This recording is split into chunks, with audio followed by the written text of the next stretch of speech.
Get fun, in-depth coverage and analysis from the latest in professional wrestling in AEW, WWE, NWA, Impact Wrestling, or the world of entertainment. From hit TV shows to your favorite sports like the NBA or NFL. All things music, movies, and beyond, while trying to make sense of this crazy world we live in.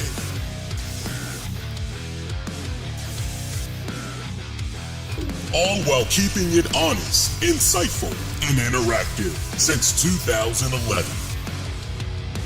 And now your host, live from the nation's capital of Washington, D.C., Lee Sanders.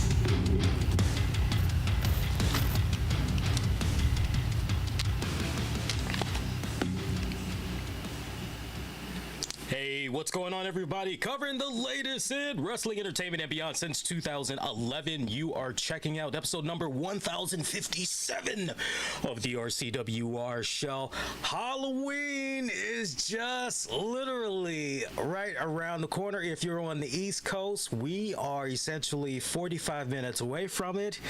West Coast, y'all got a couple of hours to go. I know a lot of you guys are definitely, some of you all been doing your thing this weekend. I know I definitely been doing my thing. Honestly, for Halloween weekend, I kicked back. I watched a lot of scary movies. Some stuff I've never seen before, and then there was other stuff where it was kind of, well, that's interesting. But I mostly found myself checking out some of the nostalgia acts. So I had it mostly on AMC the whole weekend. Shout out if you are familiar with AMC. Usually they do a Halloween tradition. They switched it up a little bit this year, if I'm not mistaken, because normally around this time of the year they show a whole bunch of Stephen King flicks.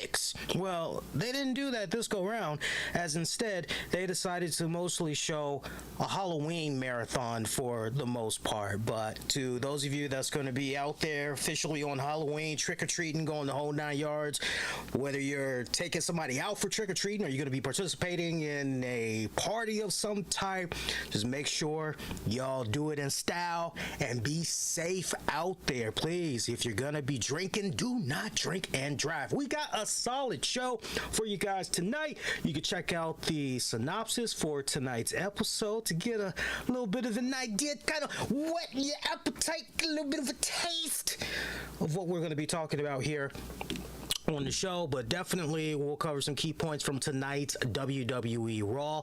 We'll also look at the current card for WWE Crown Jewel this Saturday. Also, let's not forget, we gotta, before we head on over to that Crown Jewel premium live event, we've got a pit stop on Tuesday night as it's Halloween Havok Part 2 for NXT, right? We got that, so we definitely gonna go over that card. I'll offer some predictions as well. We're going to be talking about the long anticipated mini documentary from WWE Superfan, the story of Vladimir.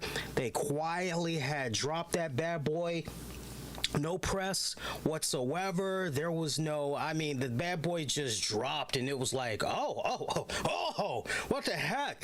So I'll definitely give you guys my thoughts about that documentary. We got some CM Punk news. We also got a little bit of some sad news in the world of Hollywood since last I was on the air with you guys. Within like a week, all within the week, we lost not one, not two, but three respected Hollywood powerhouses in their own respected right, I dare say. So picked a good night to tune in and check out the show. Hope you guys have been well.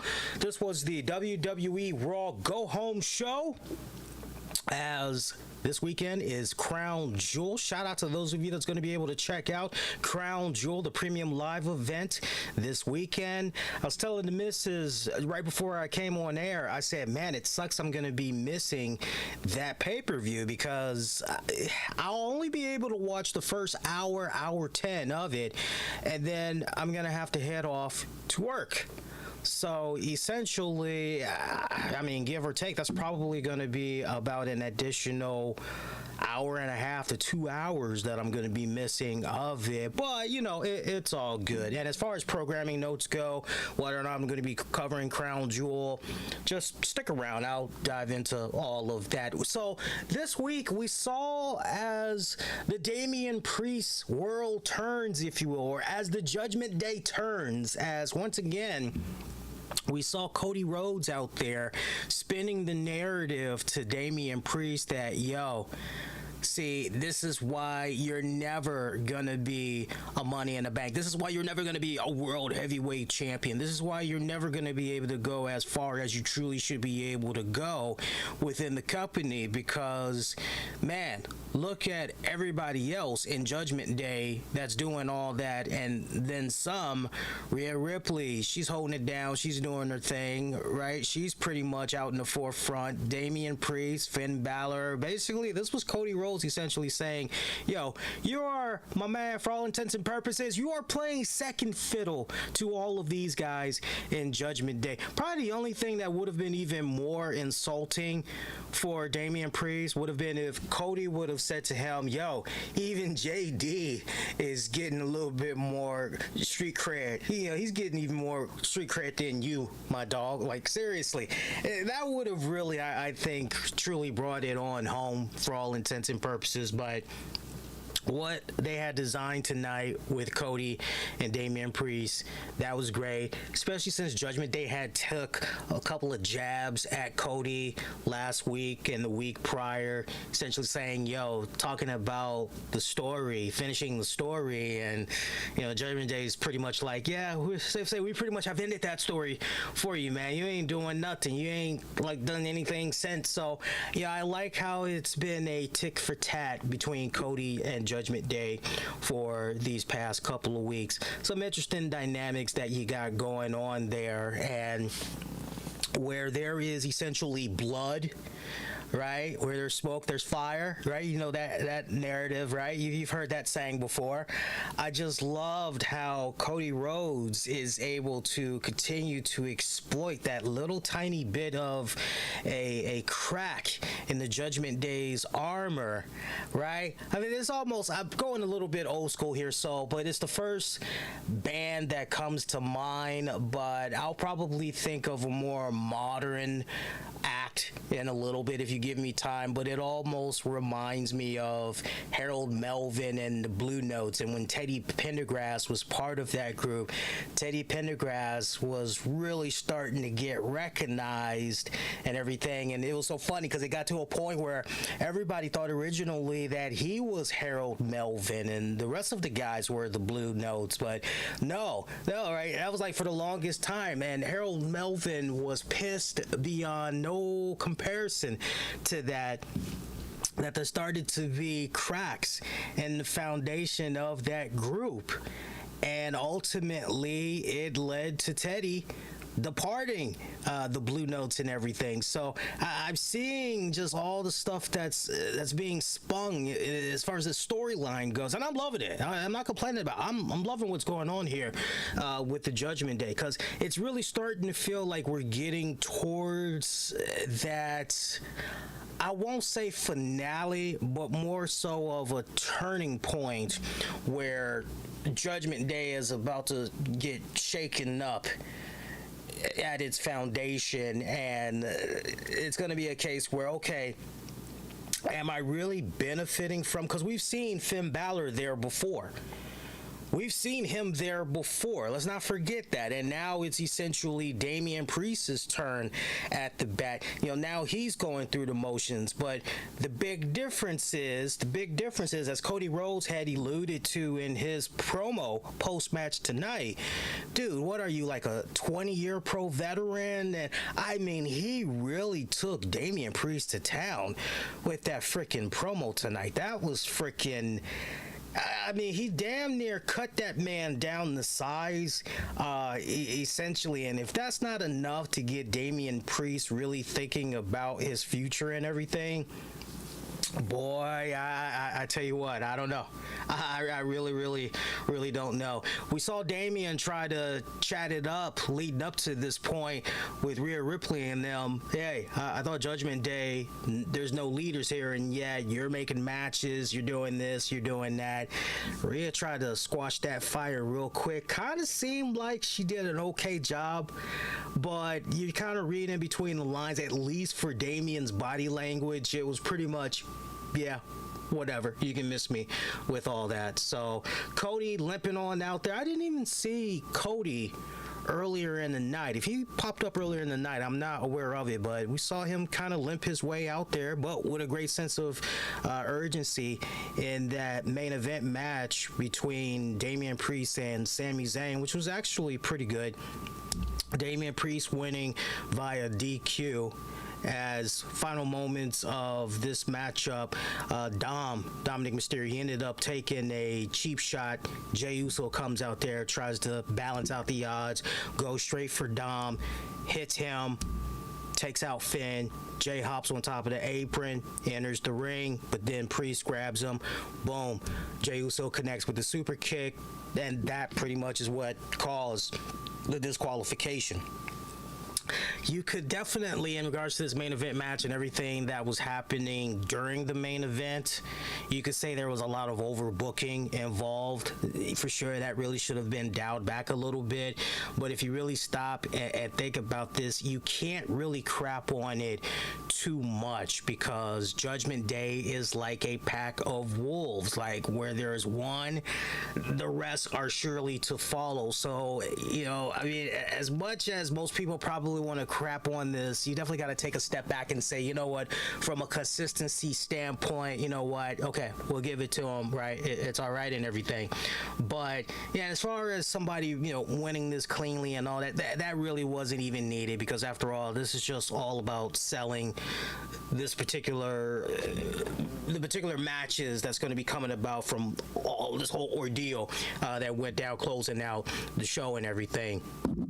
So Cody coming on out there, boy, he did a serious number on JD, delivering the crossroads to him over on the announcer's table, not once but twice. I think there was a Halua kick involved in there as well. And like I said, Cody grabbing that mic, talking about Priest there. You know, Cody's like, look, I get knocked down, I get back up. Priest, my dog, what's your story, man? Like, you're not a leader. You're pretty much a walk behind her. Right? Like, and he just, I loved it. I loved how he went to town on him, and he pretty much ended his promo saying, look, I'm back on my respected path, and this Saturday, that path is going straight through you. So what you gonna do, brother? When, yeah, I'm kidding, but you get the whole gist of it. You get the whole gist of it. It's a pretty solid episode in a few areas, although I did find myself kind of tuning out at some points. Not to mention, got a new addition to the family. I'll tell you much more about that later on in the night. Xia Li finally was in-ring action. You know, we've been seeing her a little bit off and on these past couple of weeks on Monday Night Raw and everything. Well, here we finally saw her in some in-ring action. This was pretty much a squash match against Candice LeRae for all intents and purposes. Look, I don't mind a squash match, especially when you're trying to reintroduce somebody to the main roster. So this is still a bit of that honeymoon period there with Xia Li. I like the way that WWE has been creative in inserting Xia Li in certain spots backstage with certain women and all that. So, you know, for me, you know, again, this is still that honeymoon period for all intents and purposes. So, you know, we'll see what happens a couple of more weeks from now. But it was good. You know, it was good. Out of the gate, you want to get her out there, like, that's fine. Against Candice LeRae, I mean, damn, it really sucks what's going on with Candice LeRae, I must say. Even though Candice LeRae has never really been my cup of tea, I know she was really, really big and popular and all that on the independents, and that was mainly because she was doing a lot of intergender matches and everything. But man, you just strip all that away and you bring her over to the dance of WWE and all that, and then it's a case of, okay, so really, what's going on here? You know, what's really popping here? And you know, sadly, it's a case where, yeah, it's nothing's really popping, right? And it sucks on so many levels. It really, really does. Yeah, it really sucks. I'm really heartbroken. I'm really heartbroken. If you heard me kind of fumbling there a little bit, it's just I look at Candice LeRae and I'm just going, what is missing here? You know, with this girl, how come she? You know, because I know that she's, based off some of the information I've heard about her, you know, off the air and everything. I heard she's a sweetheart and, you know, very, very helpful backstage and just the whole 9 yards and everything. And it's just interesting that where she is currently on the main roster and everything, it's just pretty much feeding food, right? You know, she's a glorified enhancement talent for all intents and purposes, right? I mean, it's like she's Natalia 2.0 essentially, right? And look, not everybody is going to come up to the main roster and be a women's champion, you know, or even a tag team champion. Some are just going to be, okay, we need you to put this person over, right? Enhancement. Some are just going to be enhancement talent for all intents and purposes, but there's just something about this that feels, you know. Now, I will say a positive, especially for Candice LeRae fans out there and everything. I will give a positive. I appreciate consistency, especially when it comes to story arcs. And let's not forget, it was a couple of weeks ago that Xia Li was backstage and she ambushed the living hell out of Candice and was talking mad trash and everything. So essentially, to pretty much get to this point where we are now, where Candice was seeking the big payback and everything, but unfortunately came up short. Hey, I appreciate making the story come full circle and everything. That's good. That's good. I don't mind that. Meanwhile, Shinsuke Nakamura, pretty much in that red zone, that red light district, once again, somewhere chilling in the back or whatever. And he's pretty much talking about how he's got a lion in his pocket and baby, he's ready to roar.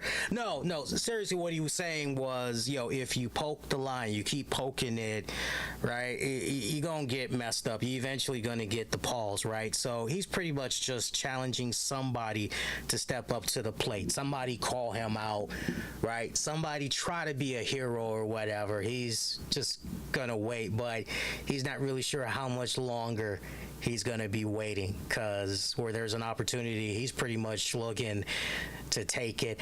You know what sucks about the whole Shinsuke Nakamura thing right now, and I don't know if I might be the only one that kind of feels this way, so you guys sound off and let me know. Join in on the discussion, whether live or you'll be checking this out for on demand on the downloads. But it kind of feels like ever since, what was it? What was the last pay-per-view where we saw Shinsuke and Seth Rollins? It'll come to me in a hot second. I don't need you guys to in the chat, because I'll literally remember in a little bit. But it just seems like ever since that premium live event, we've just kind of dialed back a bit on Shinsuke Nakamura, and this is despite the fact of what Triple H had said in that press conference for the post show for that respective premium live event.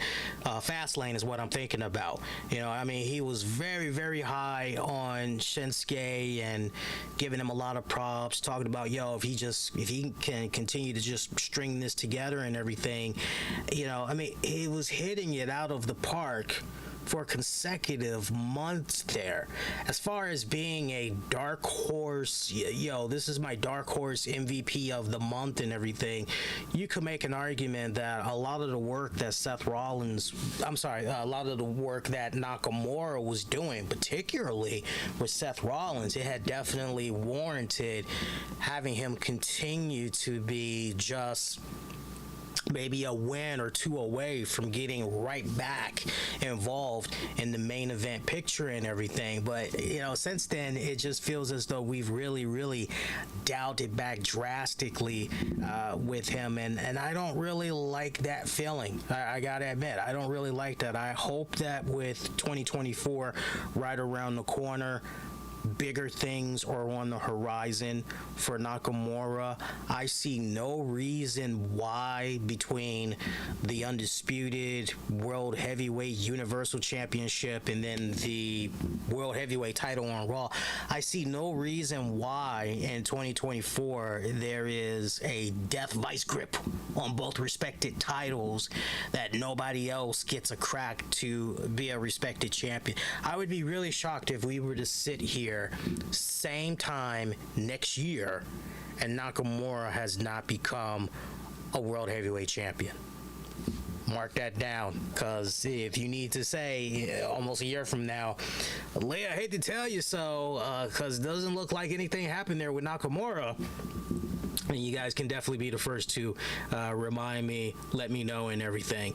But interesting development that we got continuing to happen right there. Now, as far as what I ultimately would like to see happen with Nakamura, I'm still pretty high on Nakamura and Cody Rhodes. I would like to see the two of them block up. I would love it if on that path that Cody Rhodes is trying to get back to resuming and everything, I want to see Nakamura just out of nowhere. Talk about gaining some serious heat on such a popular favorite amongst WWE fans. That would be a hell of an interesting program. So I personally would love to see it happen.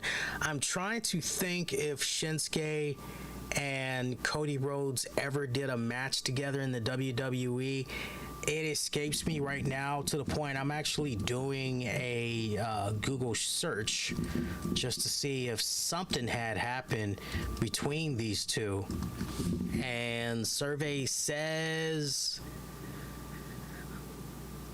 yeah, I'm not seeing. Hang on. I see Cody Rhodes, Seth Rollins, and Nakamura versus the Judgment Day. I do see that. Oh, yeah, that's coming back to me now. Yeah, and ultimately Nakamura had turned and, yeah, he shocked Cody, and yeah, that's coming back to me now. But I'm trying to think if something like, see, what I'm talking about specifically is like an ongoing program, like for about 2 to 3 months involving Cody, between Cody and Nakamura. I don't think, yeah. For a premium live event, yeah. Let me be specific.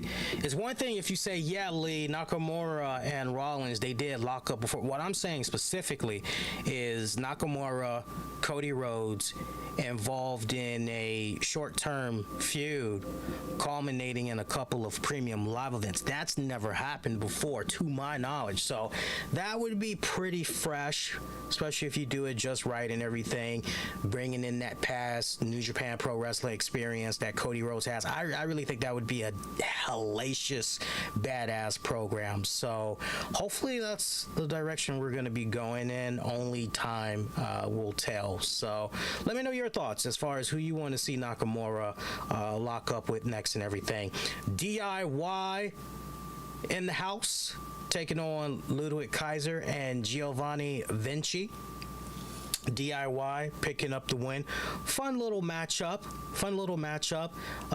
Vinci, he is starting to show that, I am more than just this decent looking guy over here with this nice bald head and beard, but I can also talk.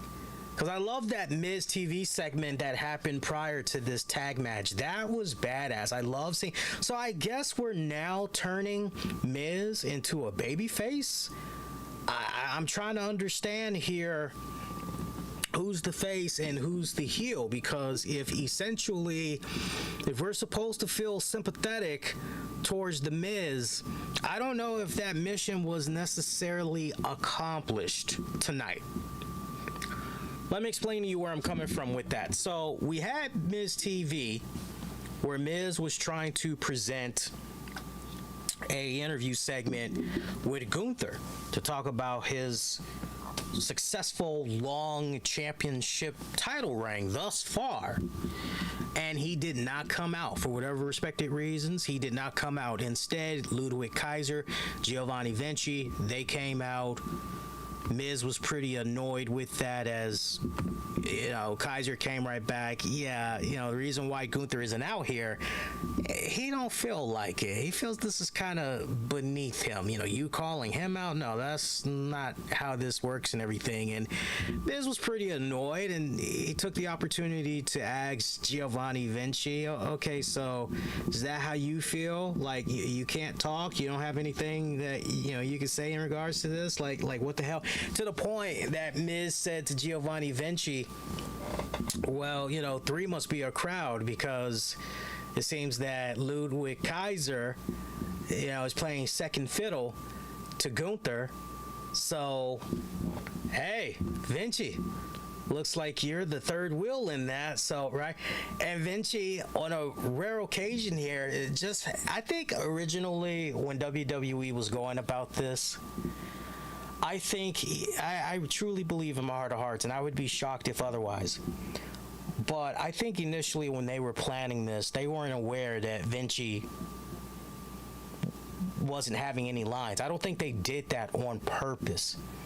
I think it was just kind of one of those things where after a handful of weeks, I bet you they were paying attention to what was going on via social media. Hell, maybe even one of the producers brought it to somebody's attention and said, it's kind of interesting. You guys aren't bringing, you guys aren't giving this man any dialogue. Are you all aware of that? It's been blah, blah, blah, blah, blah since this man spoke. And I think from that point, once they realized, that's when they went on ahead to make it become a running gag, right? So to hear Vinci talk, right, I'm sure that had made a lot of people pop and everything. It made me pop a little bit, because I remember hearing him talk a bit in NXT and everything, but it got to a point where I forgot how his voice sounded and everything, and that got a nice pop from the crowd, especially when Miz sold the hell out of that. He did a good job, Miz did, in selling that. Gunther finally coming out. Now we understand from Gunther himself the reason why he didn't come out there initially. He doesn't respect Miz. The hell with being a Grand Slam champion and all the other stuff that Miz has done in his respected career. Doesn't respect him. Miz coming right back. Hey, on the contrary, you really should be respecting me, especially because that Intercontinental Championship you're holding on to there, long before you even came along, I pretty much was one of a very few and select few, of men that made that freaking title relevant, right? So it's kind of like, give me my damn respect. Gunther wasn't having any of it, taking him very lightly, right? Taking him as nothing more than a joke. They egged him on a little bit, tried to toy with him, see what he was going to do physically. Well, Miz tried. He tried to stand his ground, went out swinging, and he failed miserably, unfortunately. So, but again, it's one of those deals where, okay, so we know Gunther is a heel, but are we really supposed to be cheering on The Miz? I mean, he's done a whole bunch of despicable, all of a sudden we're supposed to feel sympathetic? Are we really sure about that? Are we really, really sure about that? It's just kind of one of those, kind of weird what was going on there. Anyway, moving along, some other stuff that went down on tonight's WWE RAW. By the way, I love trying to think what was the name of that damn match. It'll come to me in a little bit. Creed brothers making their in-ring Raw debut. That's not what I was blanking out on. It'll come back to me in a little bit though. But Creed brothers, they made their in-ring Raw debut against the Alpha Academy, coming away with a win. Great debut for the Creed brothers. Otis and Gable, they did a really good job and working with the brothers, making sure they put them over and everything. Everything went perfectly well in this debut. You can't crap on it. As far as highlights of the night, I definitely will give the nod to that.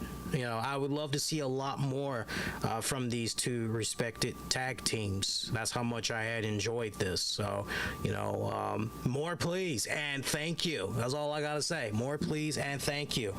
Seth Rollins defeating very easily Seth Rollins. The way this match was set up and everything, look, it wasn't a squash match. Okay? And if you want to spin it in a way where, look, Seth has been out there, title, non-title match, he has been out there, he's been a workhorse, and you just can't help but wonder the totality of that, how much of that is really playing and messing around with his back and everything, right? The way this match was executed, beautifully done as far as I'm concerned.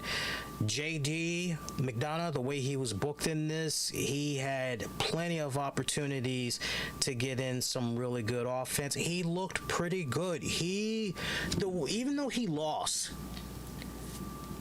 you could make an argument as far as the Judgment Day story arc goes that JD has definitely earned a place with that stable, right? This was actually a really good match. I think a lot of people are going to be sleeping on that one, but yeah, that was actually pretty good for what it was worth. Trick or street fight? Trick or street fight? Again, trick or street fight? I'm literally telling you the name of the match that I blanked out on earlier. Natalya taking on Chelsea Green. Chelsea Green was dressed up as Natalya. Piper Niven was dressed up as Jim the Anvil Neidhart and everything. Yeah. This was just... Boy, I was not entertained. And you know what? And normally when it comes to Chelsea Green, she has my undivided attention. But this was just one of those rare times where I just clocked out. I've just gotten to a point where anything involving Natty, I automatically clock out. By the way, shout out to the cameo that our girl Nikki Cross made as the action that spilled outside of the ring and went over to a couple of tables that was set up, and you had these pumpkin heads that were on the table, and the girls were taking turns grabbing the pumpkin heads and trying to do some stuff with it to one another, bash each other over the head with it, all that type of stuff. And one pumpkin head comes up and you see freaking Nikki Cross's head. It's actually her. It's not a prop. It's really her. And she still is continuing on with that long distance blank stare from last week. I'm loving this running gag stuff right now. I would imagine as far as the social media traction goes from last week, WWE, yeah, we got to run that back. What fun, wacky stuff can we do next with Nikki Cross, right? As far as having her pop up and just 1,000-yard stare and everything. So, yeah, that's about the only thing nice I can say in regards to that one. Dominic Mysterio picking up a win over Ricochet. Fine average match for all intents and purposes. A fine average match. Other than that pretty much was it for this edition of Monday Night Raw, give or take. Honestly, for a go-home edition to setting up your crown jewel, some good stuff. Appreciate some of the small little video packages that they had in there, B-roll footage that they had aired, highlighting some of the matches that's going to be coming about from Crown Jewel and everything. That Miz TV segment felt particularly, okay, we need to pay attention to this because this definitely needs more of a flushing out period. Now, not for nothing, we did see Miz try to talk to Adam Pearce after that whole debacle with his segment went down, and he demanded to have a match against Gunther for the IC title. Pierce wasn't interested in just handing him that opportunity, as there was another person that was talking about wanting an opportunity at the champion, which was Bronson Reed. And Miz pretty much had backed down, right? So at some point, we're going to see potentially Miz, Bronson Reed face off, right? And then maybe that way, or another way that this could morph, and y'all got to have this in the back of your head as well. Although I prefer this first part that I mentioned, I don't prefer the latter.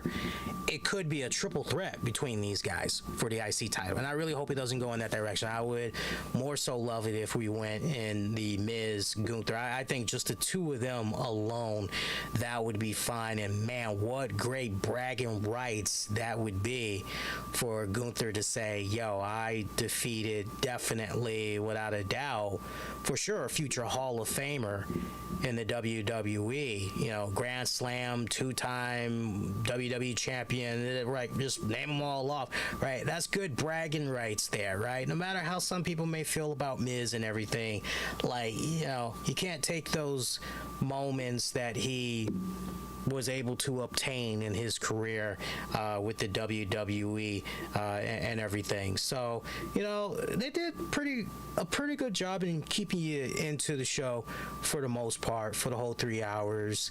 But like I said, there was some parts where I just kind of zoned out just a bit. Just a little bit. Hope you guys been doing pretty good, enjoying the show so far. Got loads more that we are going to be able to get into. We are finding our groove when it comes to talking about WWE RAW, by the way. I believe we did just now about, I would say we did about maybe 34, 35 minutes of Raw talk. That's pretty good. I like when we can just be in and out, just like that, man. In and out, just like that. I love it. So, look here. We've got Crown Jewel. We've talked about that a couple of times. That card, looking pretty solid so far. I don't think any more matches is going to be announced. I'd be pretty shocked if it does go down. Remember, Crown Jewel, the premium live event by WWE, is going to be going down on Saturday, November 4th, 1 p.m. Eastern, 10 a.m. Pacific. Oof, yeah, I know. Some of you guys are going to have to, right? If you're on the West Coast, whoo, hey, right? But you know what? Y'all should be okay on the West Coast, because that should make you feel like a little kid from back in the day. You get up and, you know, Saturday morning, you watch some wrestling. And then by the time it's over, you pretty much go outside. Maybe you go play with your friends or, you know, run your errands, whatever, right? I mean, it is what it is. So look, there is going to be a pre-show match. It's going to be Sami Zayn taking on JD McDonough. I'm going to go with Sami for that one. Let's see what we got next. Seth Rollins taking on Drew McIntyre. It is the singles match for the World Heavyweight Championship. What is going on with our boy Drew McIntyre? I was not going to talk about Drew McIntyre until much later on in the show here, but since we're talking about this match and some of the news that's gone down with Drew in the last couple of days, if you're a wrestling fan, 2, if you're a WWE fan, 3, if you're a Drew McIntyre fan, this news that you're hearing about Drew is very, very concerning, because it's like, okay, so what is going on with this guy? Is he staying with the WWE or isn't he? Like, you honestly thought that all of this was resolved already, because you remember from months back, Triple H did the post show where, you know, hey, we're happy to have Drew back, and you know, there's a lot of rumors that was put out there. It was just all speculation, and you know, nobody knew the truth, and right, you had all this stuff that was being said about Drew and everything. Just very, very weird what's going on here. So Fightful Select, they put out a new update in regards to McIntyre's status with the WWE, as despite some rumors to the contrary, Drew McIntyre has still not re-signed with the WWE.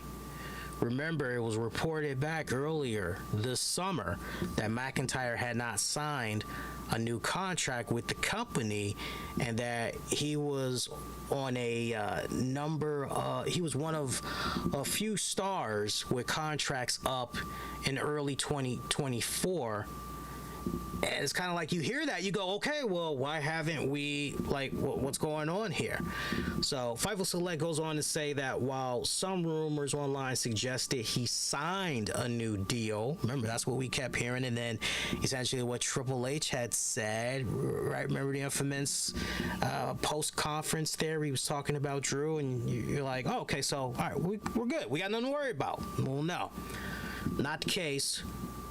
According to what people have told Fightful, WWE people have told Fightful, McIntyre currently has less than 5 months left on his current deal, which is up before WrestleMania 40.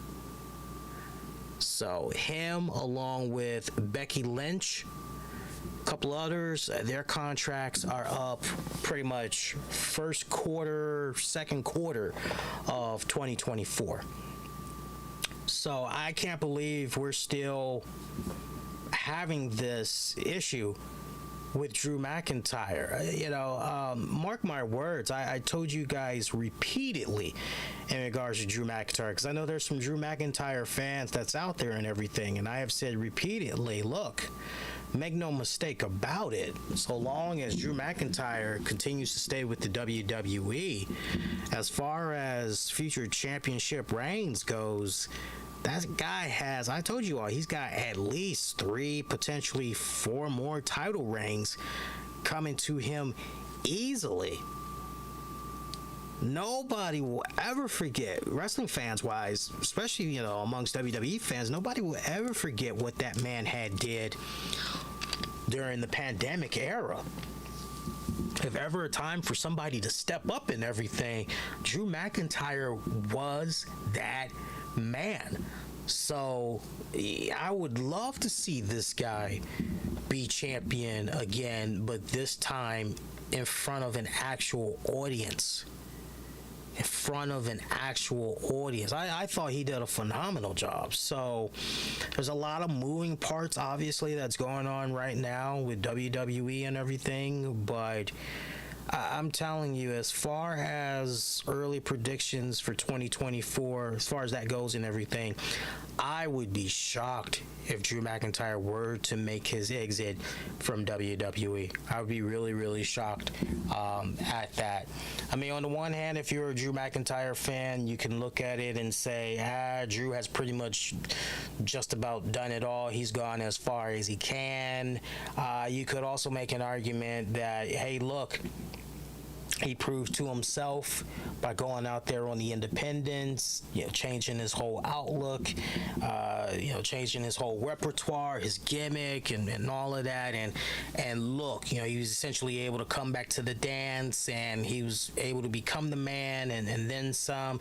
His job is done. He can pretty much go back to doing what he was doing before while he was out on the independents. You know, some people may actually prefer that latter. And then, you know, I hope he stays. I really hope he stays, because I just feel that there's a lot more that he can contribute to the WWE. You know, they just got a all-star roster. He's part of that all-star roster as well. You know, it's just they got so many moving pieces right now, but some of those respected pieces and the story arcs that they're tied to is starting to wind down a bit, and he'll easily be able to slide right in there and everything. So, you know, in a perfect world, I would love to see it if Drew McIntyre would ultimately become a world heavyweight champion, be a bad guy, and essentially Drew McIntyre chases him for the championship, becomes a world heavyweight champion for the first time off of Drew McIntyre. Did I just give a bit of a spoiler alert just now? I wonder. Take that how you want to take that. But, so we got Drew's status up in the air and everything that's going on right now. I am very curious to see how this match plays out. I'm very, very curious, because, I mean, this, you know, if Drew wins, then you could essentially make an argument that, okay, Seth is gonna go chill for a couple of months with Becky, maybe, and enjoy the holidays. Drew gets a nice little run, right? You could easily look at that, combine that with the report that we just went over. Okay, pot's being sweetened up a little bit, trying to entice Drew to stick around and all that other good stuff. That's one way you could look at it if Drew wins.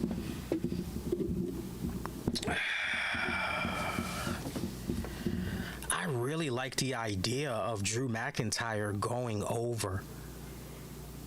This Cinderella story that we've been doing with Seth Rollins and his back. Oh, my neck, my back, my and my... it's like, seriously, it's like, can we just, can we put the James Brown robe over him already and just tell him to just go sit down somewhere already? Like, just go ahead, enjoy yourself. I would really love to see Drew McIntyre walk out as a champion, but Saudi Arabia is gonna be, you gotta have that moment. You gotta have that moment in Saudi Arabia. You just gotta have that moment. You got to give the people what they want. The Mohammed Abdul Arena, it's gonna be a lot of people in attendance. No, yeah. I would be shocked. I'd be shocked if Drew went over. I'd welcome it though, but I'd be shocked if he went over. I'm gonna go with Rollins, still the World Heavyweight Champion. Rhea Ripley defends her women's world title against Shayna Baszler, Zoe Stark, Raquel Rodriguez, Nia Jax. Again, Nia Jax, Shayna Baszler, Zoe Stark, Raquel Rodriguez. Rhea Ripley defends fatal 5-way match. I'm liking Rhea Ripley when it's all said and done. I still feel that she's gonna finish out 2023 still the women's world champion. I want to see her go into WrestleMania season, be it against Bianca Belair, or be it against, boy, that would be something. I don't know when Jade Cargill's going to be ready, but I can't wait to see what's going to happen with Jade. Like, which roster is she going to be a part of for the next little bit? That's going to be very, very interesting. Rey Mysterio defends the United States Championship against Logan Paul. I am still holding out hope that as far as WrestleMania goes, it's going to be Rey Mysterio defending the United States Championship match against Dominic Mysterio there. And Dominic Mysterio, if I'm not mistaken, Dominic Mysterio still has that NXT North American Championship. I'm just double checking. You gotta forgive me because usually I'm like in and out on NXT. Yeah, he's still holding on to that North American Championship. I still feel, as far as where the money is at, and Rey Mysterio has been teasing more and more that he would love to do a mask versus hair match with Dom. So I'm just kind of thinking to myself, okay, well, why not really sweeten the pot and also put the titles on? I just feel like you'd be a fool to not go in that respected direction with WrestleMania season literally right around the corner. So I would personally be shocked to see Logan Paul come out with the United States Championship. I would be very shocked to see that. I think of all the matches, this just might be the dark horse match of the night. It just might be the sleeper hit match of the night, I personally feel. But I'm gonna go with Ray for the retain. I wonder if Logan Paul's people are going to be there in attendance, causing a little bit of shenanigans, and as a result, a little bit of LWO is going to be representing as well. Cody Rhodes taking on Damian Priest, singles match.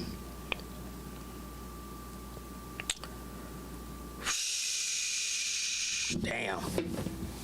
Something else that I have forgot about too. Does Damian Priest successfully cash in the Money in the Bank briefcase? What a badass moment that would be too, right? You gotta think about that. I mean, I know we already said Seth Rollins for the win, but does Damian Priest come out, successfully cashes in on Rollins, walks out as the new champion? That'd be pretty badass. Or does Drew McIntyre win, but Damian Priest comes out? I mean, that could go either way, right? I see Cody Rhodes picking up the win, but Damian Priest definitely making his presence felt. I don't see it happening in the Roman Reigns match, which I think should close out the show. I could definitely see Damian Priest cashing in between Rollins and McIntyre. I think that's going to be a slobber knocker, straight up. Man, that's going to be a brutal match. That is going to be a brutal match, and he's going to be there trying to pick up the scraps. The only way I don't see Damian Priest pulling this off, the only way I don't see him pulling this off, is if Rhea Ripley comes out there and tells him, no, it's not time, and then we continue to see that friction build off of what's been happening these past couple of weeks, including what went down on tonight's Monday Night Raw, and Damian Priest just saying, the hell with you, and he goes and he does the damn thing, right? Do you have it backfire? Right? It's kind of one of those, it's a whole lot of interesting little between now and, if it was me personally, man, if it was me personally,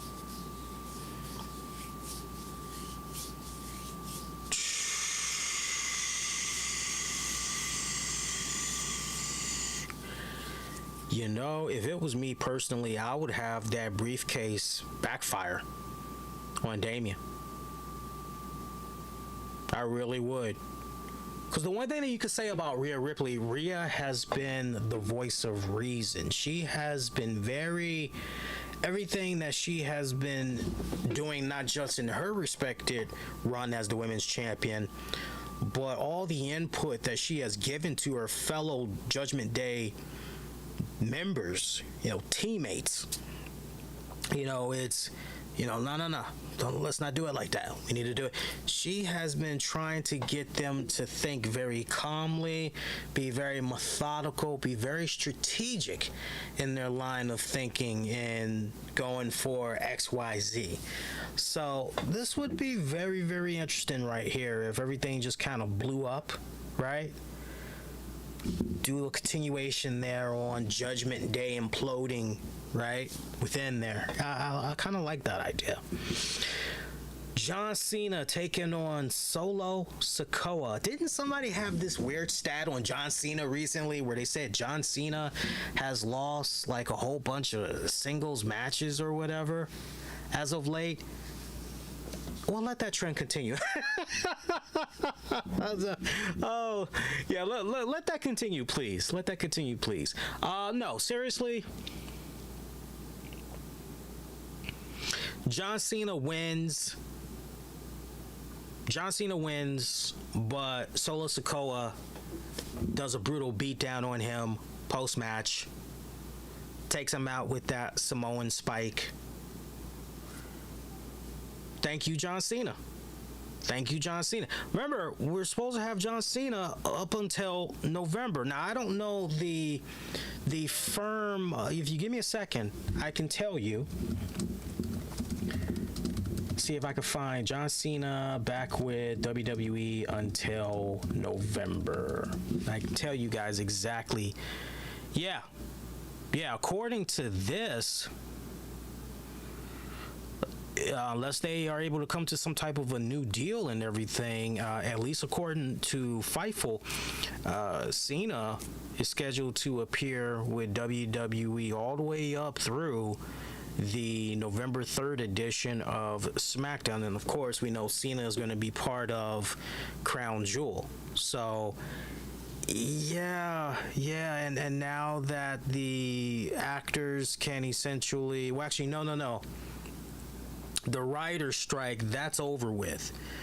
If I'm not mistaken, the actor strike is still going on. Let me see what's the latest update on the actor strike.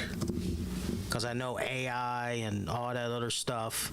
Yeah, as of an hour ago, actors, major studios make progress in talks, signaling possible deal, on horizon to end the strike. So it's reportedly in the final stretch of making a deal. So I think at this point, in regards to John Cena possibly doing additional dates with the WWE and everything,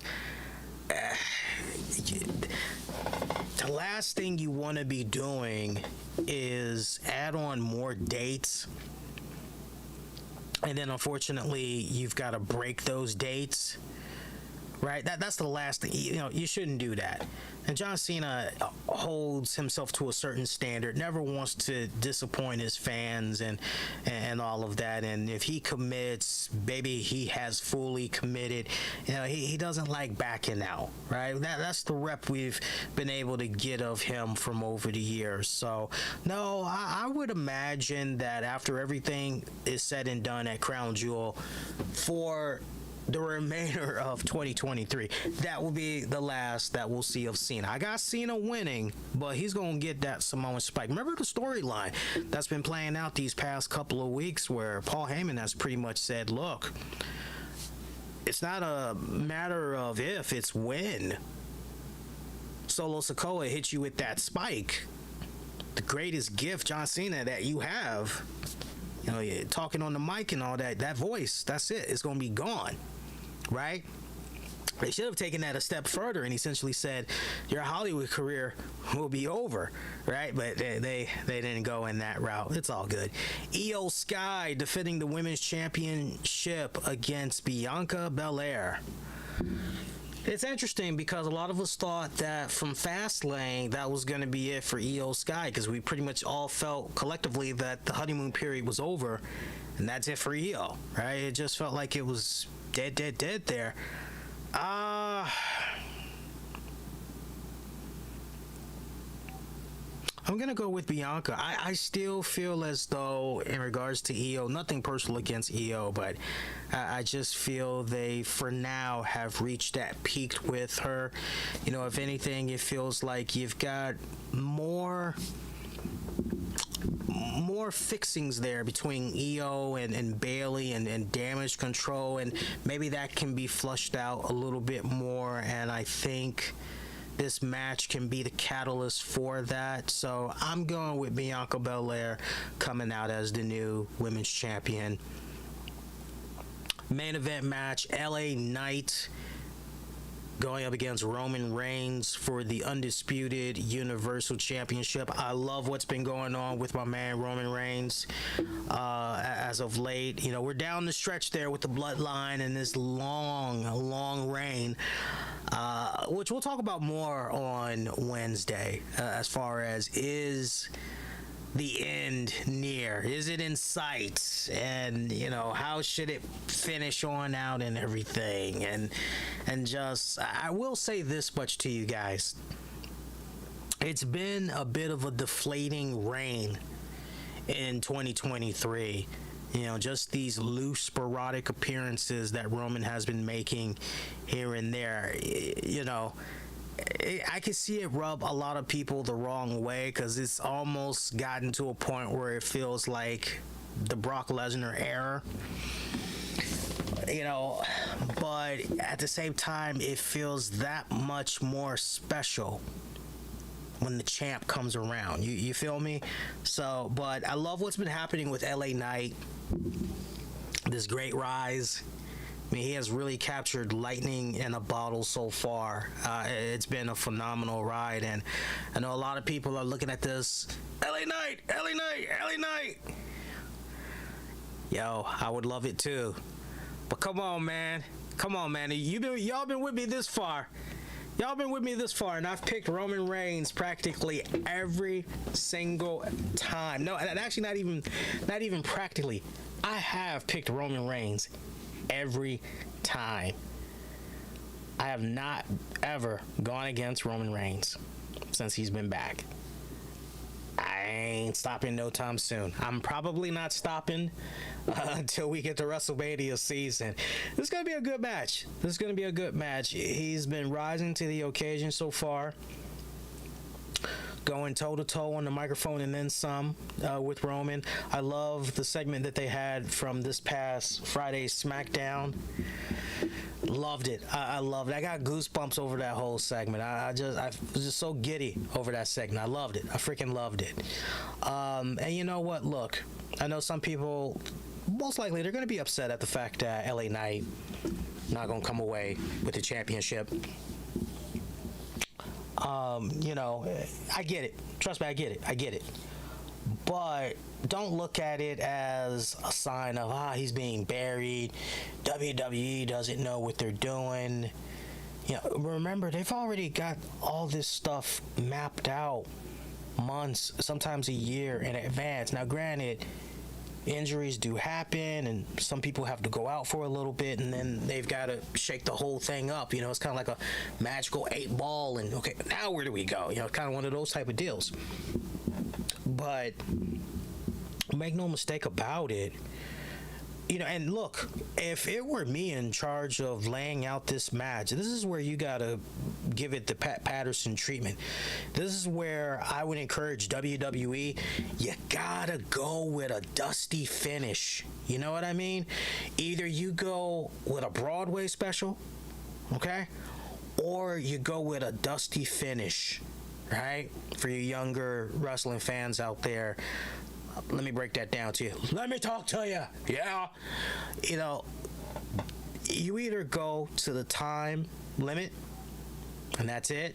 And sadly, the title can't change hands on a time draw limit. Or you go with a scenario where, you know, final moments. Oh, blunt force trauma. LA Knight with the 1, with the 2, with the 3.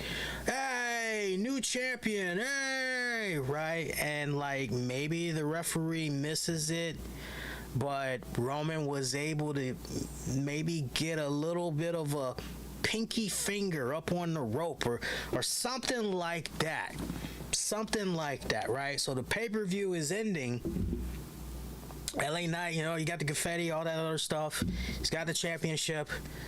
But then you've got freaking referee coming out, right? They've reviewed it and, right, they're saying XYZ, right? And then he's got to give the title back. And maybe you end Crown Jewel with LA Knight delivering another blunt force trauma to not just Roman Reigns, but he delivers a blunt force trauma to Paul Heyman. He delivers a blunt force trauma to the referee that came out to reverse it, right? Which sets up serious ramifications for him on that coming week's SmackDown. Maybe you hear something about he's been suspended indefinitely, or he's been suspended, you know, pending, like whatever.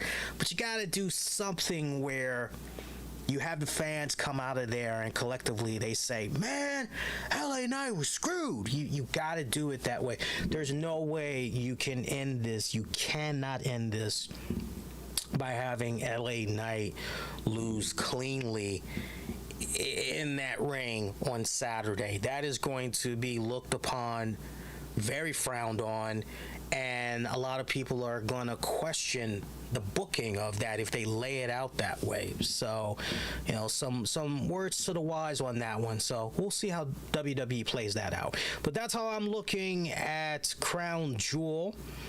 Once again, taking it from the top, work our way to the main event. Once again, Sami Zayn over JD. Damian Priest, how much of a factor is that going to play in? But I'm going to say Seth Rollins retains the World Heavyweight title. I'm going with a Damian Priest cash-in, but it fails. Rhea Ripley successfully defends her championship in the Fatal 5-Way. Rey Mysterio over Logan Paul. I've got Cody over Damian Priest in their one-on-one matchup. I've got Cena over Solo Sikoa. I've got Bianca over Io for the women's championship. And in your main event, I've got Roman Reigns. He is still your champion. I'm looking at this list and I'm just looking at how all of this has essentially played out. You know, I can't help but go back to Rollins and Drew. Which one's the face and which one's the heel right here, right? But I'm looking at this and I'm just going face, heel, heel, face, face, face, face. I would so love it if this card blew up in such a way where what you think is going to happen, it just totally, we're going in this direction. That would make it really, really fun. So, and as we've seen with some of these premium live events, WWE has definitely gone there as far as shaking it up. So we'll see how it plays out. Now, again, sadly, I will not be live promptly after Crown Jewel goes off the air. I'll still be at work during that time. I'll only be able to watch the first hour 15, hour 30 of the event. And then at that point, I'll have to commute to work and everything. So what I'm thinking is we'll do a special Saturday night show for you guys where I'll come on after AEW Collision. We'll talk about, we'll do a special edition of the RCWR show. We won't just let it be a Crown Jewel post show. We'll do just a regular show. We'll talk Crown Jewel. We'll talk Collision. We'll talk Rampage. We'll do it just like that. Nice, pretty little ribbon that we'll put on everything. We'll even talk some Impact Wrestling on there for you guys. So that's Crown Jewel this Tuesday night. We've got WWE NXT. We've got their Halloween Havok Night 2 event. I'm so excited for that. I actually had watched part 1 and everything, and I liked it. Part 1 was actually pretty good, I gotta say. Lyra Valkyria becoming the new NXT Women's Champion. I did not anticipate that going down. I did not see that happening whatsoever. Of all the things that had played out, that was a shocker. That was seriously a shocker. I did not see that happening. I don't think anybody had freaking called that. And if you are that one person out there that actually did call it, hey, more power to you.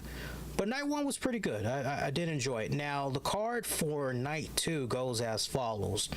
Tiffany Stratton taking on Fallon Henley. By the way, Fallon did a scary spot-on joint of Tiffany Stratton. I popped so hard when I saw that little backstage skit. Nobody did that better. That was badass. Seriously, that was freaking badass.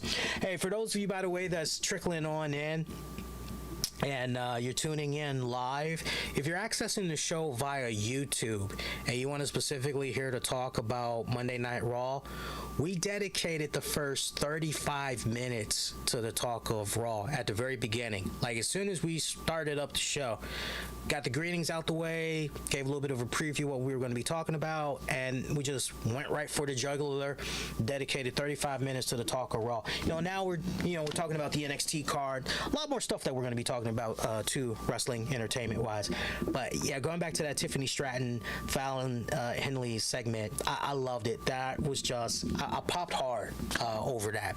By the way, the segment that went down, I'm thinking about Halloween Havok Night 1, more coverage from that. The match between, what was it, Roxanne Perez and, I'm trying to think of my girl, Kiana James. That knot that James had got on her head, and you see the spot in question where, it was supposed to be her hands hitting the steel steps, but instead her head hits the corner of the steel steps, and it was just an instant big old noggin with a deep cut I cringed when I saw that. I felt really, really bad for her. That is one tough woman. Seriously, that's a tough broad, man. Because I mean, I think anybody else would have just wait a minute. I don't really think I can continue and all this, but somehow she kept at it. More power to her. Chase U becoming the NXT Tag Team Champions. All right, badass. I love that. Good stuff right there. Let's see. Night 2 also sees Braun Breaker taking on Robert Stone. That should be. Is that going to be as one-sided as we think, or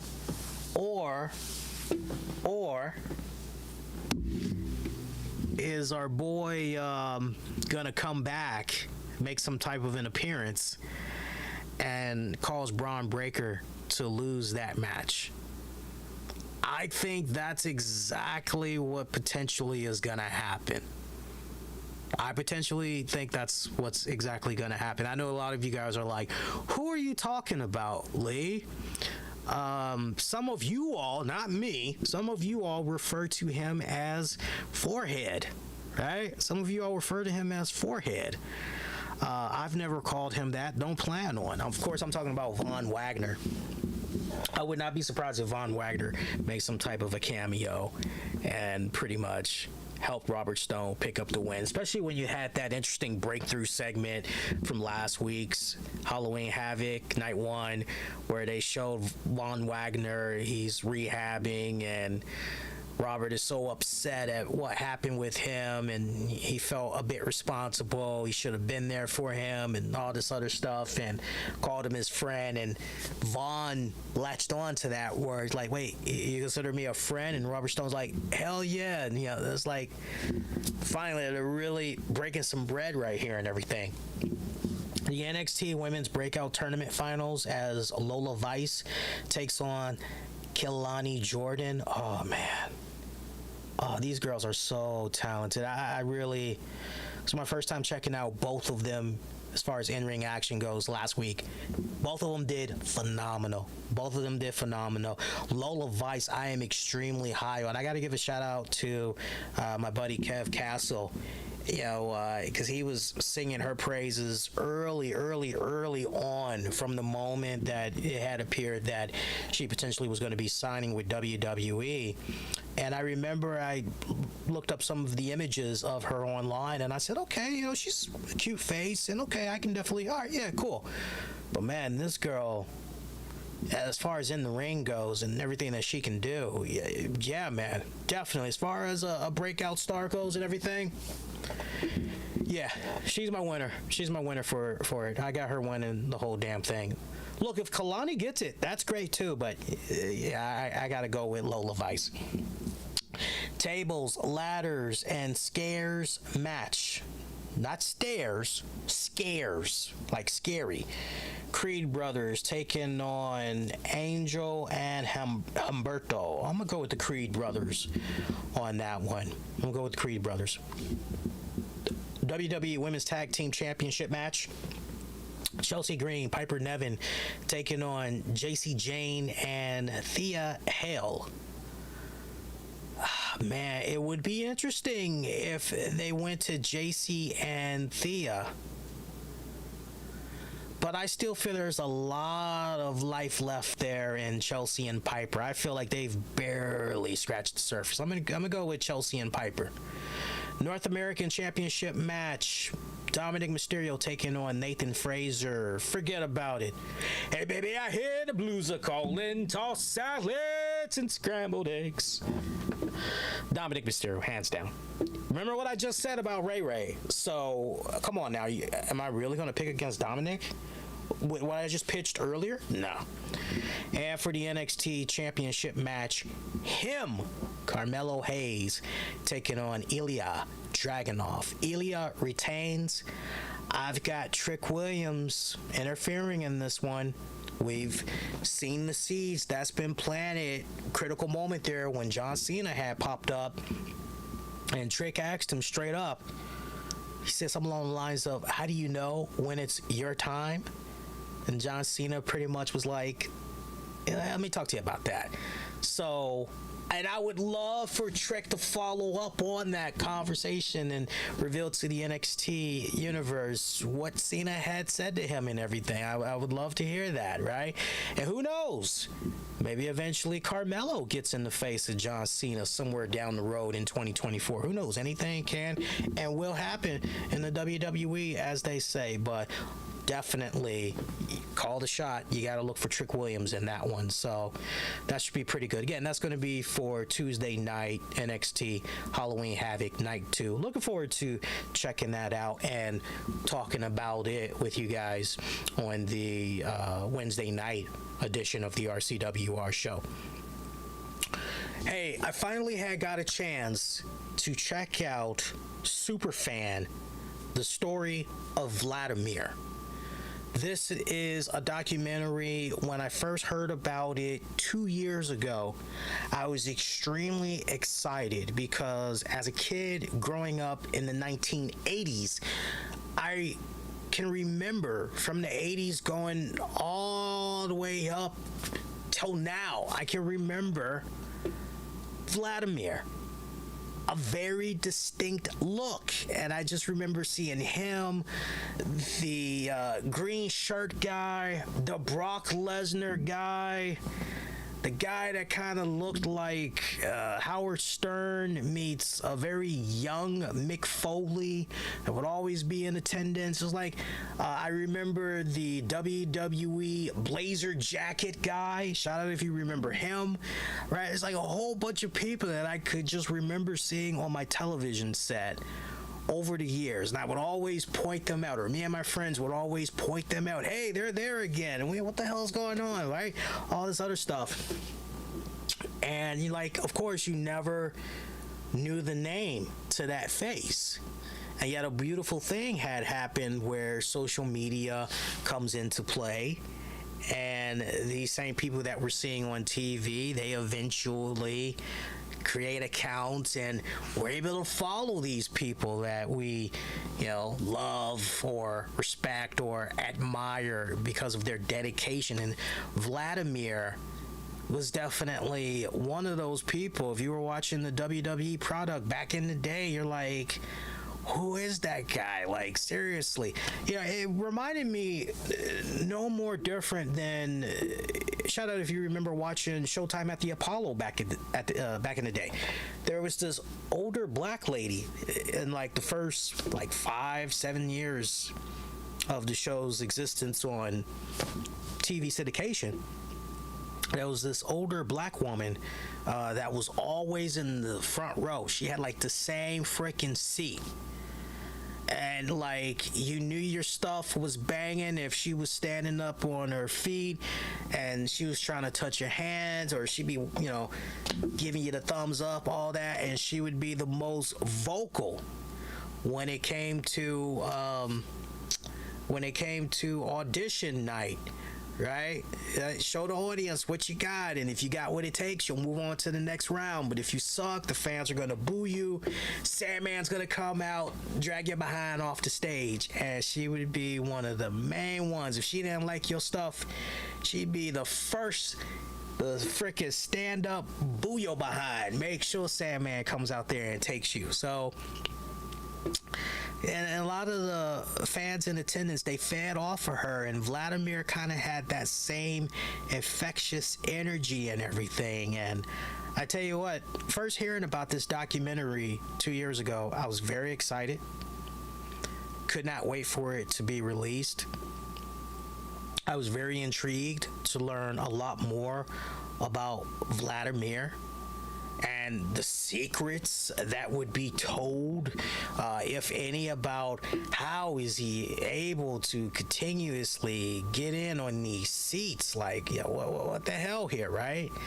So, but then, for whatever respected reason, the documentary did not see the light of day, and it had a lot of questions being brought up in the air. I know that it was a topic in the Discord off and on for the past several months, where we all thought, okay, what's going on here? Is it a case where maybe it didn't pass the focus groups, right? It didn't pass the focus group tests, or was it a case where, okay, did Vladimir do something that was kind of, not sure if we should put this out, like what's going on here?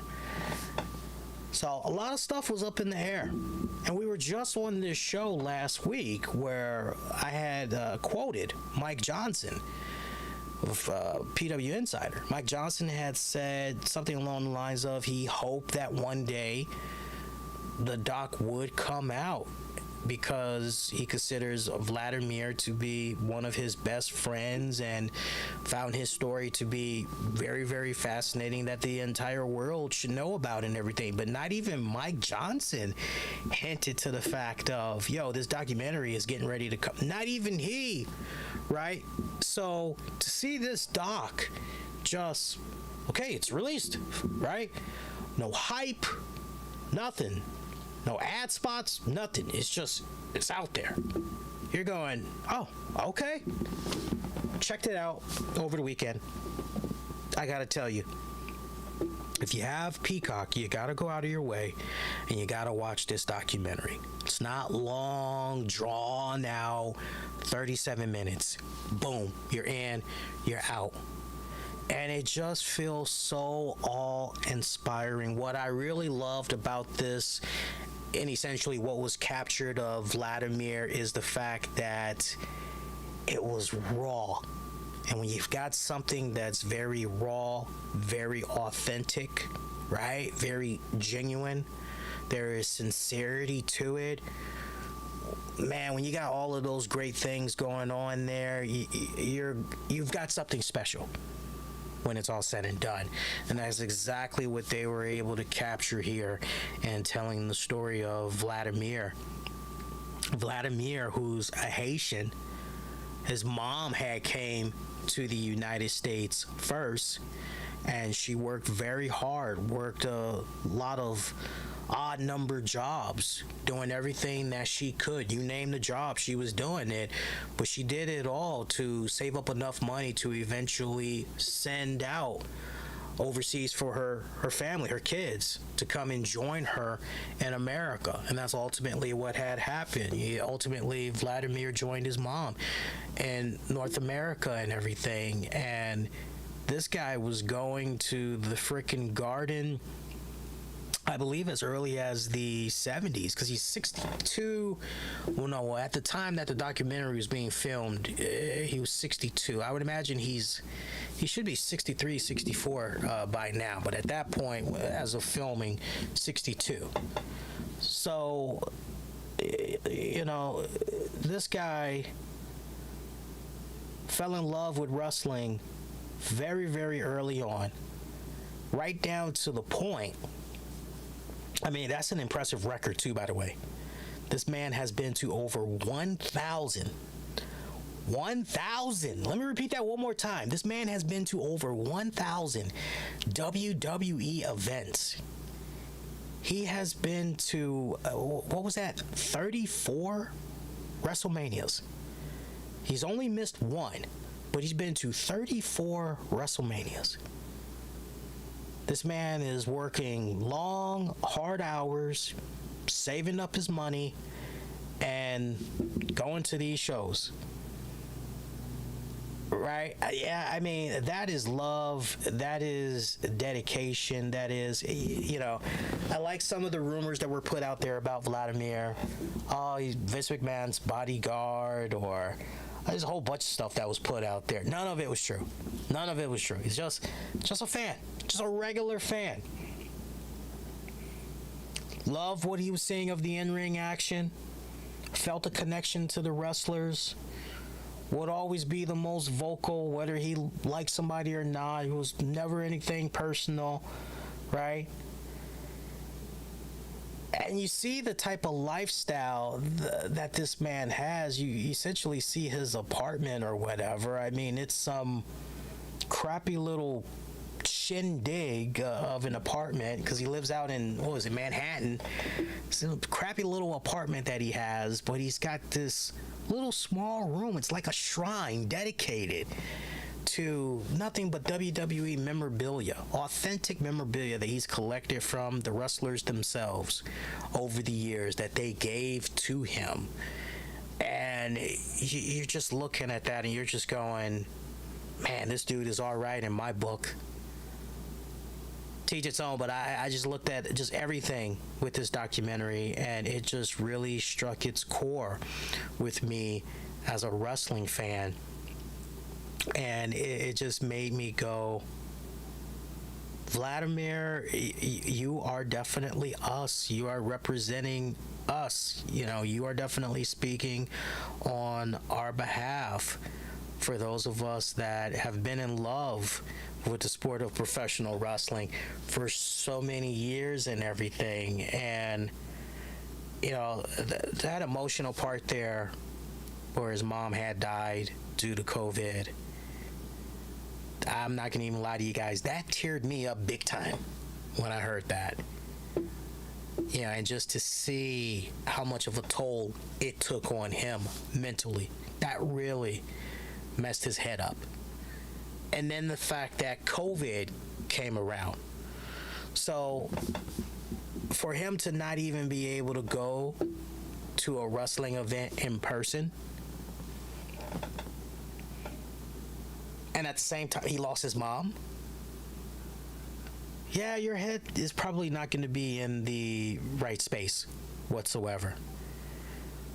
You know, it goes back to what I've been saying off and on this show over the years, which is for a lot of us, some of our favorite TV shows or wrestling, you name it, you know, it's an opportunity to escape from any and all problems that we're having in our own personal daily lives. We can just take that moment to sit back and just forget about it.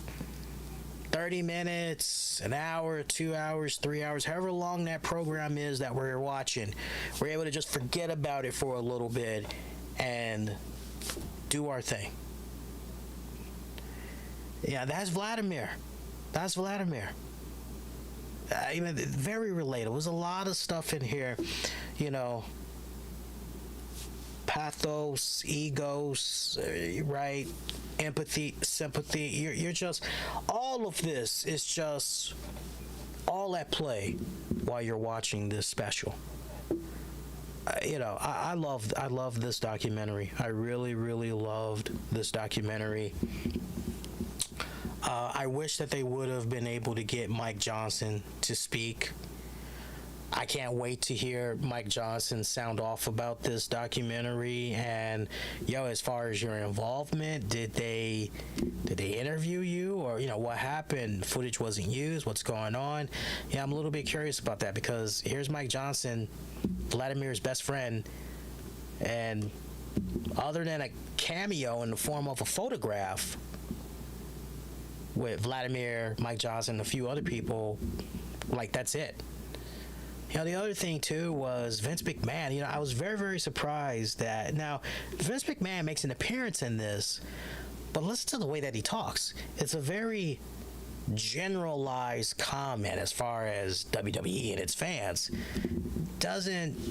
It feels like this is something from another interview where they just, this sounded pretty good. Let's just take this, splice this, and put it in. I really would have loved to have heard Vince McMahon on Vladimir, because I believe it was maybe, I'm trying to think if it was Rob Feinstein of RF Video. I'm trying to think if it was maybe him that had mentioned it, or maybe it was in a Facebook thread by him, and somebody had commented. But I remember hearing something about back in the heyday, Vince McMahon, he would interact with certain fans because they would always be at the MSG shows or whatever, and he would talk to these fans for several minutes, thank them for coming out, all that good stuff. He would do little autographs for them, all that, whole 9 yards. And I was just a little surprised that there was nothing a little bit more with gravitas in regards to Vince McMahon in this special and everything. But you know what? those two things put to the side, if you consider yourself to truly be a wrestling fan, you really owe it to yourself to watch this special, because you just, after you come out of it, you just go, there is something in there in Vladimir's story where you're definitely able to connect, and just the way that even with all the struggles that Vladimir was having, mom's passing, COVID, his own health problems, physical problems, it was a lot. It was a lot. He definitely was in a very dark space, right down to the point he had tried to commit suicide a couple of times. I would not be surprised if just some of these things that I've highlighted, it made WWE go, well, wait a minute, should we really put this out? Because, we don't want to glorify. I get that. I get being a little bit cautious. I can understand. I'm not defending WWE. I'm just saying I can understand if those areas that I'm highlighting might have given them a little bit of trepidation. But I'm glad that they didn't take anything out that I'm aware of. And if Mike Johnson saw even earlier version and there was a whole bunch of stuff that was taken out, can't wait to hear what. But just based off what I saw, I loved it. And if there's even more, I tell you what, I'd love to see the bonus footage, right? Make it complete. Whatever was deleted, let's make it complete and everything. But yeah, you really owe it to yourselves. Go out of your way. You call yourself a wrestling fan, you really owe it to yourselves to go out of your way, check out this documentary. And truly, he is the OG. He really is the super fan. This is on a different level than Saturnmania. Shout out if you remember that. That was a documentary that came out so many years ago where we followed this Hulkamania fan.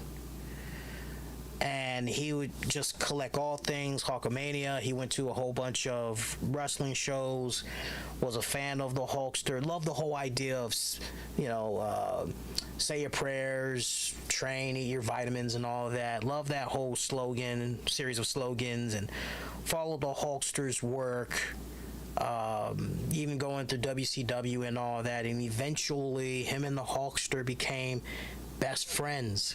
Believe it or not, the two of them became best friends. This surpasses that on so many levels. On so many levels, it surpasses that. So definitely check it out. You will thank me later. It's really, really good stuff right there. So, and some other news that we can get into, CM Punk had made the headlines. CM Punk doing an interview with 670 The Score in Chicago. Shout out to Fightful for the transcript.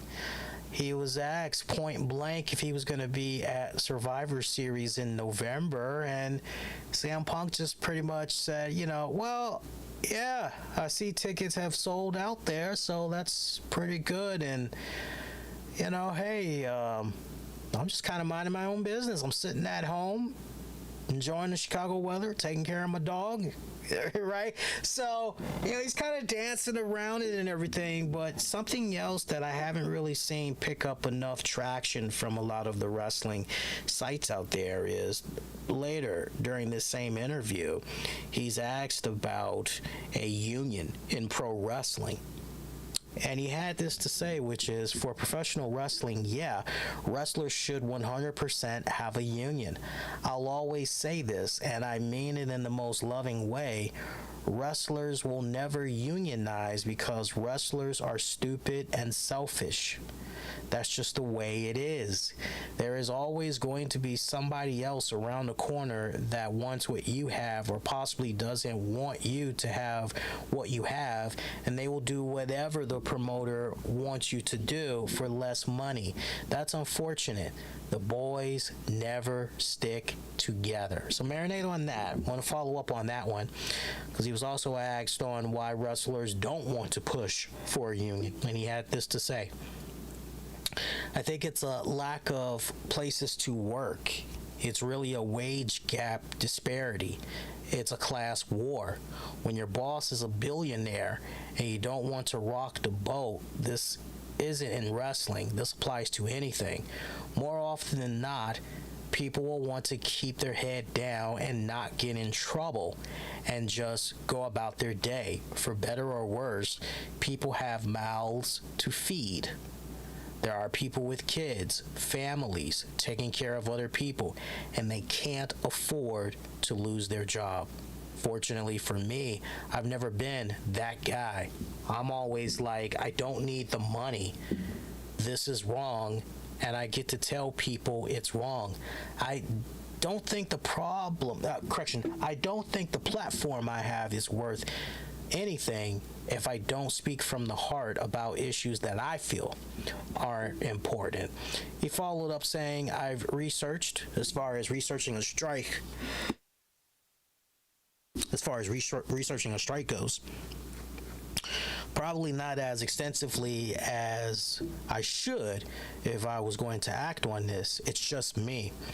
There is strength in numbers. If it were to ever happen, just like it happened any other time, people have risen up and created a union or strive for better working conditions for workers.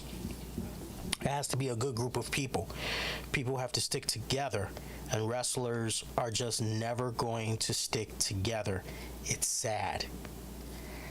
That is a very well-informed, well-thought-out point, or two or three, that CM Punk made there. This almost kind of goes back to what Jesse the Body Ventura had been talking about off and on for years and everything. And look, we just experienced what was going on there with the writer's strike. That went for 150 days.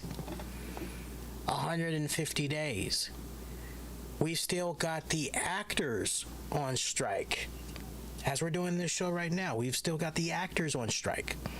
Okay?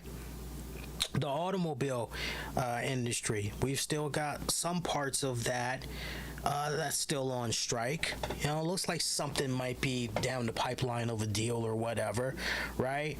But we've seen a series of strikes over the years, and we've seen our fair share of them come and go.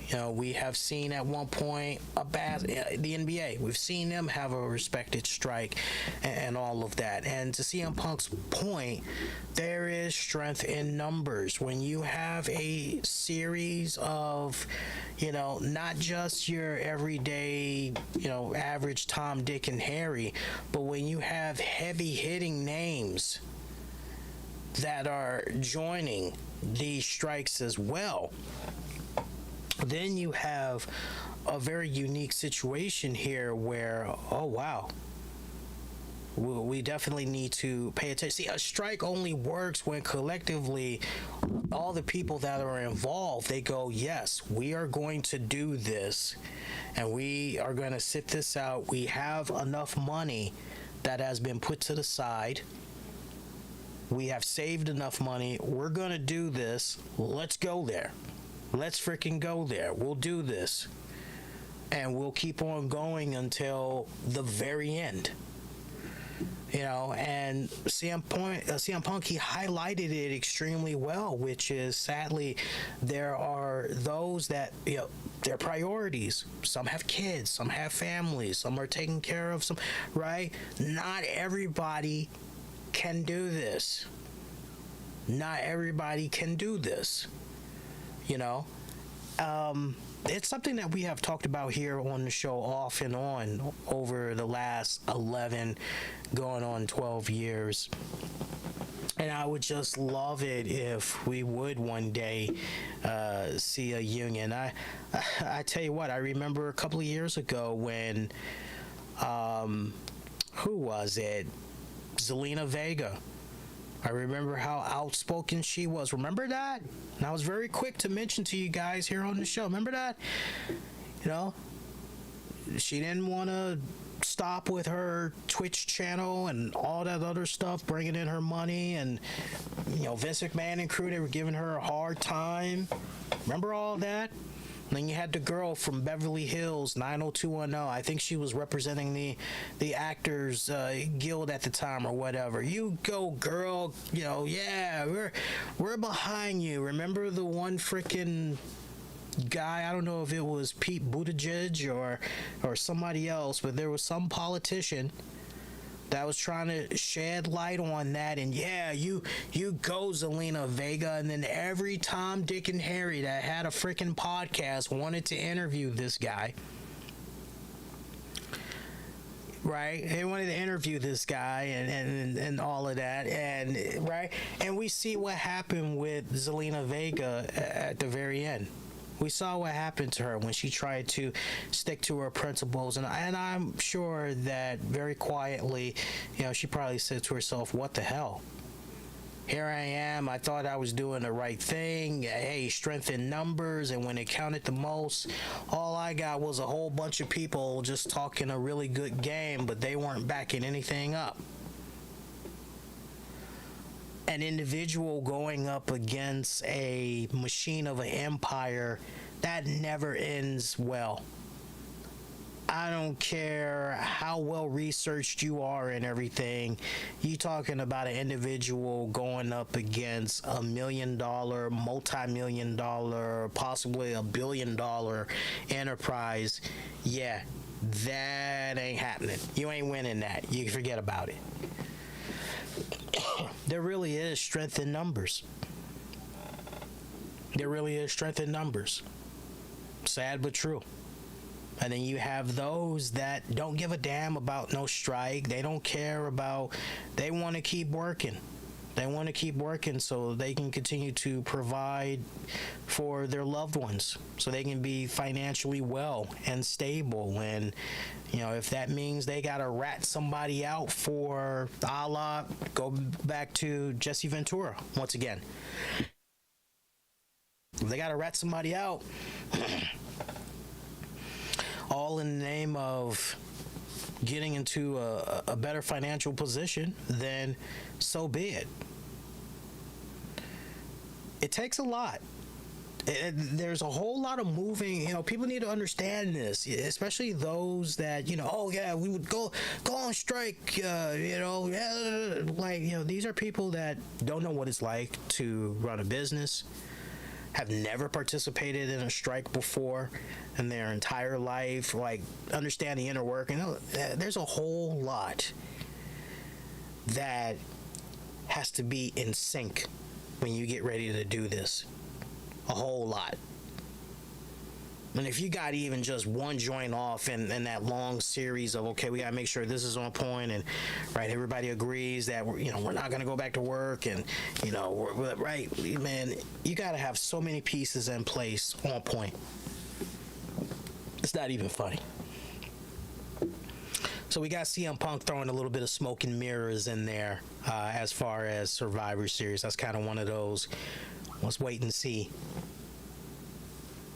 It's kind of one of those, let's wait and see what happens and everything. Just trying to see anything else we can get into on tonight. Oh, I see that while we were away, because we were supposed to do a Dynamite show last Wednesday, but didn't get a chance to do so. I was tied up with a lot of class work and preparing for another class that just launched last week. We had to do a series of online orientation stuff in order to fully be accepted into this class, and got the thumbs up earlier today, so I'm happy about that. It's a drugs and society class. But Tony Khan gifting Sting Ric Flair. I mean, that was just so hilarious. It was almost like, here's this old dog, right? Here's this old dog that nobody wants. Here you go. Hopefully you can do something really cool with them and everything. And so you get Ric Flair, and the ratings still pretty much had, and we'll talk a lot more about all of that on the Wednesday show and everything, but I just looked at that. I just shook my head, and I'm just going, Okay, and I really hope that Tony Khan, real talk, I really hope that Tony Khan does not even entertain the idea of allowing Ric Flair to have a match in AEW. Because if he has not seen the Ric Flair last match, he needs to be shown that footage. And I don't care what excuse Ric Flair wants to make. Oh, I was intoxicated. Oh, I was this. Oh, I was that. I ain't trying to hear it. Like, it ain't worth the risk of putting that man in the ring and just watching a disaster play out before your very eyes. It's not worth it. So I really hope we don't, because apparently, I guess Flair is going to be in AEW now until Sting retires officially. So I guess he's just going to be there at ringside, and he's right. So, Lord have mercy. No, I'm not interested in that whatsoever. Also while we were away, we had a few people that passed away in Hollywood. With the most recent being Matthew Perry, who portrayed Chandler Bing on the hit NBC TV series Friends for 10 seasons. Was nominated, won a couple of Emmys there. Messed up how that man died. 54 years of age. He was found unresponsive in his jacuzzi at his home out in California. You just hear that and you go, what the hell? Now, preliminary reports have been done, and it looks as though no foul play occurred. But at the same time, we're not going to know what exactly was the cause of death until a toxicology report is done. And that could take many weeks. That could take many weeks. It just sucks, you hear that 54, that's young. 54, she's chilling. 54 is very young. He was very open about his substance abuse problems, long battle. I know there was a Friends reunion special that came about, I think, last year, and a lot of people had noted how Matthew seemed a bit off. His speech was very slurred. He seemed pretty out of it and everything, and a lot of people were kind of worried about what's going on there. Is he okay? And everything, and 54, very young. Of course, social media was just in a frenzy reacting to his passing. I remember when I had read that online. I actually was on X, formerly known as Twitter initially. I was just browsing. And then all of a sudden, because at that point, I just happened to be following TMZ. So anytime whoever I'm following, I guess it's called repost now instead of retweet. Whoever reposts or likes a post, and if I'm following them, I'll see it. So somebody that I follow, I don't know the name offhand, had reposted a TMZ article on Matt Perry, and I'm going, wait, what? And the very first thing that I did, I went on the Wikipedia. The way I go about cross-referencing, I go to the Wikipedia. Okay, Wikipedia is saying that the guy is still alive. Because when the person is dead, Wikipedia is very quick to say, was a, right? So you're like, okay, they're deceased. Gotcha. But, no, for Matthew Perry, it was, is. You're like, okay, still alive. I do a Bing search. I do a Google search. And nothing is coming up. I go on YouTube. I'm going, wait a minute, what's going on here? And it turns out that what happened was, and shout out to Wolfgang Van Halen, son of Eddie Van Halen. because I saw his post when he had shared it Monday morning. Apparently, what went down in the case of Matthew Perry, TMZ has friends that work for the LAPD. And as soon as they got the hit on Matthew Perry, they basically had called TMZ, gave them the exclusive. So many people are speculating, yo, doesn't this break some type of isn't this some type of a breach legally? Because, if so, they should be taken to court, they should be sued, and, the whole 9 yards and everything. It gets worse.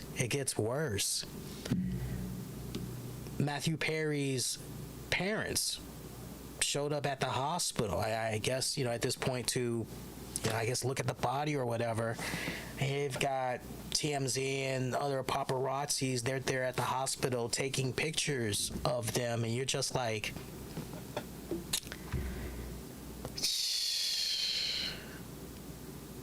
stupid. Just absolutely stupid. All right, it was tasteless. Just looking at those pictures, it was tasteless. Yeah, it's like what I had said to a couple of friends. I said, yo, this is not journalism. It's not good journalism. It's not journalism, period. It is sleazeism. That's what it is, straight up. It's just straight up sleaze.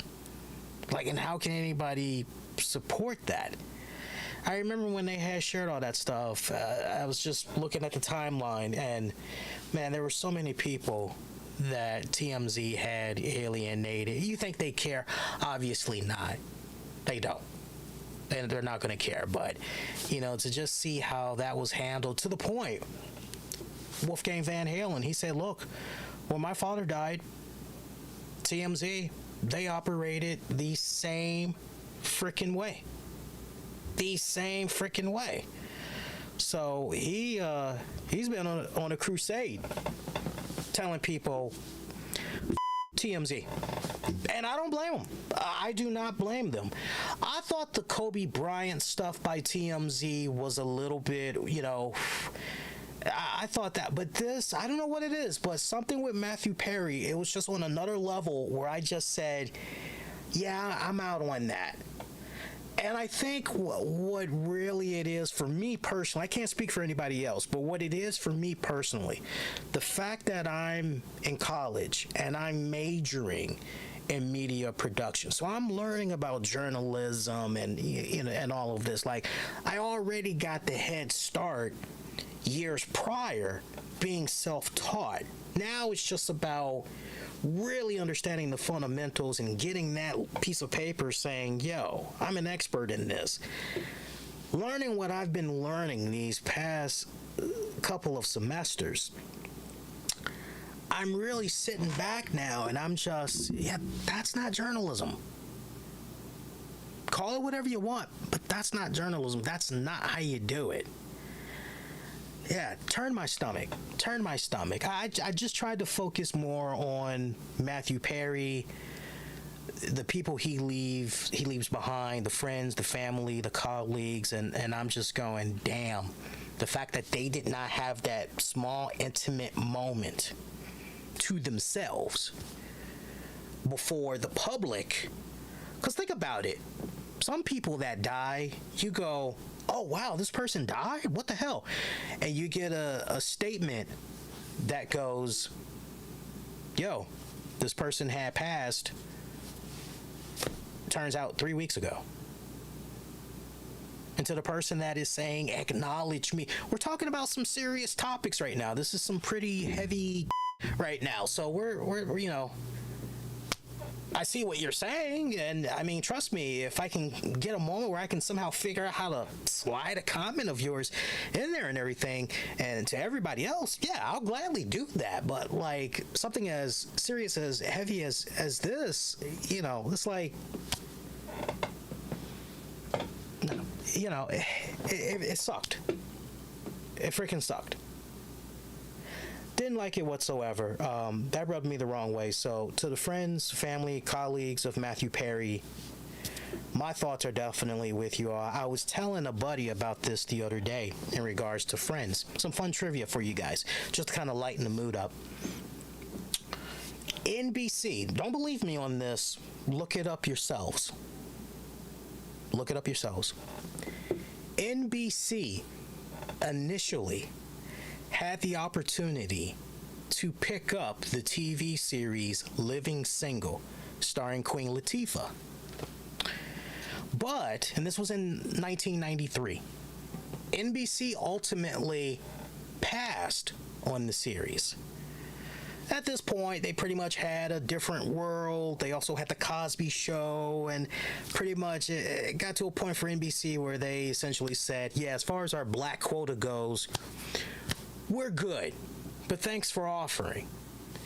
So Living Single was shopped around. Fox eventually said, yes, let's go for it. And it was an overnight sensation. NBC, seeing what had went down, kicking themselves in the ass, going, can't believe we passed on that show. Well, we gotta do our own version of that, but somehow make it better. So the following year, 1994, Friends came out. And there would literally be certain episodes that producers, writers of Friends would see that went over from Living Single. Yo, we gotta emulate that. We gotta somehow copy that, expand, like make it better. Queen Latifah, Kim Coles, rest of the cast of Living Single. You can see this online easily for yourself. They have since confirmed that, yo, the people over there for Friends, they stayed ripping our stuff off. They would mention certain episodes, like the cast of Living Single. They were like, "Hey, remember the episode? Da da da da." Yeah, well, they did that over there on Friends. It was the episode where da da da da da da da da, and like a couple of cats on YouTube, they would show it frame for frame, and you're going, "Wow, that's brilliant. That's freaking like seriously, right?" Had the opportunity, but they passed on it. I wasn't really a big Friends fan, but I tell you what, there were a couple of I had my favorites. I liked Joey character. Didn't particularly care for him when he went solo and he had his own series for a hot bit. I think that series lasted 10 episodes, and that pretty much was it, right? But I definitely liked the Chandler Bing character. I definitely like that. You know, I can just imagine all the fans around the world right now that are like hardcore Friends fans. Yeah, I would imagine they are just. But then look, that's the most recent passing. Before that, yeah, right back a couple of days prior to that, Richard Moll had passed. Okay? Richard Moll had passed. And guys, if you don't have anything nice to say about some of the stuff that we're mentioning here, as far as some of the projects that some of these actors were attached to and everything, just keep that to yourselves. You must really want to smoke if you're gonna jump out there and say something really bad. Like don't try for the smoke. Just stay quiet and, just nod your head and, as we move along to the next one. But a couple of days before the announcement of Matthew Perry, Richard Moll passed away. Richard Moll, veteran actor, his television and film career stretched out about over 40 years. Over 40 years. Most people remember him as Bull from the hit TV series Night Court. I'm not talking about the new Night Court that's running around. That's a reboot. I'm talking about the original Night Court from back in the 80s. Richard Moll played the character Bull. Very tall, bald head, menacing look and everything. He was the bailiff on the show. But it's funny because so many of my friends and family, especially those that's big into animation, they were not aware until I brought it to their attention. Because I stayed reading the credits, that's why.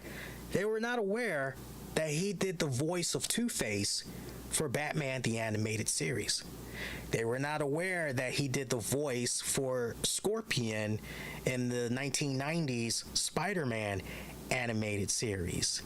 It just telling them that, they're like, wait, what? Like, are you sure? I'm like, yeah, I'm sure. I know my voice actors, man. Like, I stay reading the credits back in the day.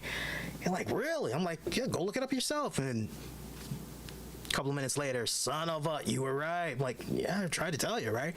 I still remember when he was the Highlander TV series. Gotta be specific.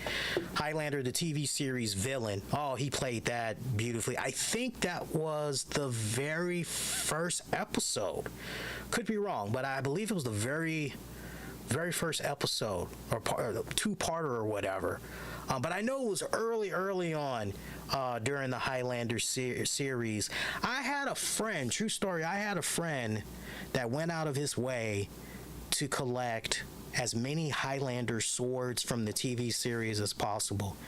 Don't ask me how, but this guy was able to find these little small independent companies that made really great replicas of all the swords that were used by the various villains that appeared on that joint.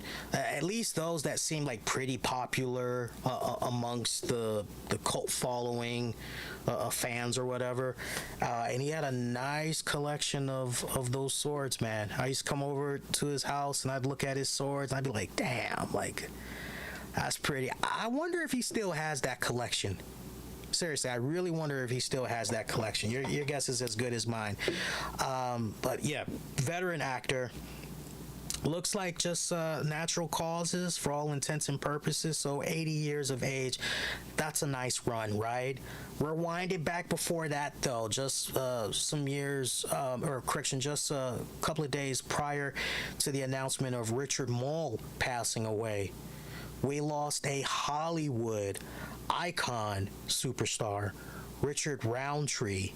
You know him better as the original Shaft. Man, that one right there, I gotta be honest with you guys. When I heard that announcement, that one broke my heart, because for me, growing up as a kid, I can't tell you how many times I would recite certain lines from the Shaft movie, or I would wear my afro a certain way, try to dress a certain way, and everything. And it was all inspired because of freaking Shaft. I mean, that movie, man, that movie touched generations upon generations upon generations of fans. There's a reason why, you know, back in the day, we saw Samuel Jackson try to take a crack at it, and it was kind of like, well, it's not quite the same, but Samuel Jackson is pretty badass. Sure, what the hell? They had the reboot that came out a couple of years ago. You know, I'll probably watch it now just to see Richard Roundtree's contributions and everything. But Roundtree had passed away at the age of 81 after a very short battle with pancreatic cancer. You know, on one hand, you hear that, you go, well, at least it was a very short battle, and when he did pass, he was amongst his friends, his family, you know, so you go, okay, you know, at least he didn't go out alone and everything. But you know, still for me, that one really, really hurt because of a couple of things. Number one, I think about that particular period in cinema. This is during a critical moment right now where we are very early into blaxploitation films. Okay? And you can definitely make a case that in regards to what Gordon Parks and Richard Roundtree and the great soundtrack music provided by Isaac Hayes, what they did with Shaft, that just blew up that entire blaxploitation genre to the point that it had so many movie production companies go, this is what we need. We've got to try to emulate this. We got to have a black lead, and it's got to be urban, and we got to involve drugs, and we got to have these big car chases, and we got to do this, and we got to do that. And I mean, you just think about that whole decade of films there, pretty much like 1970 going until like maybe 86, maybe 87. And obviously it got very corny and cheesier when you went into the 80s, but when you look at that decade period in the 70s, there was a lot of great stuff that had came out. And with what Richard Roundtree, Gordon Parks had did, it was a great 1-2 punch. And you felt like you were looking at a real life black superhero. If you want to call him a black Superman, like whatever, but if you just, for all intents and purposes, it was like a real life black superhero, like, okay, cool, you could definitely go there. Here was somebody that was on the screen where if you were a person of color, didn't matter if you were black, hell, you could be Chinese, you could be Hispanic. You looked at this person and you said, yo, I like this person. This John Shaft character, man, this person knows their worth, and they're going out and getting it, and they are essentially telling people that got a problem with that, well, you know what, tough bricks, you can eat it, right? This is how it is. This is how it's gonna be. I'm doing my thing. I'm getting mine. The hell with you, right? I'm gonna say what I want. I'm gonna do what I want when I want to do it, and you can't tell me otherwise, right? Oh man, that John Shaft character was very revolutionary. Very revolutionary. Broke down so many stereotypes as well, if you really stop and think about it, of how your typical black was portrayed up until that point. You really stop and think about it. I mean, you look at how it was with black actors in cinema from the early 1900s, okay? I don't need to give you guys the full breakdown. Hopefully you all know by now, but if you don't, you best YouTube it, okay? Right? Certain stereotypes was going on. And I tell you what, man, when we got to that period, I would say 50s going into the 60s, it got a little better. It got a little better, but not by much. So to go into the early 70s, and it's like, now we're going to blow this up. Here's a black lead, and now we're not going to do the typical, okay, here's this black lead of an actor that is essentially caring for this white person over here, trying to make sure that everything's okay with this white family over here, and they're doing their best to look out for them, even though it's essentially not reciprocal.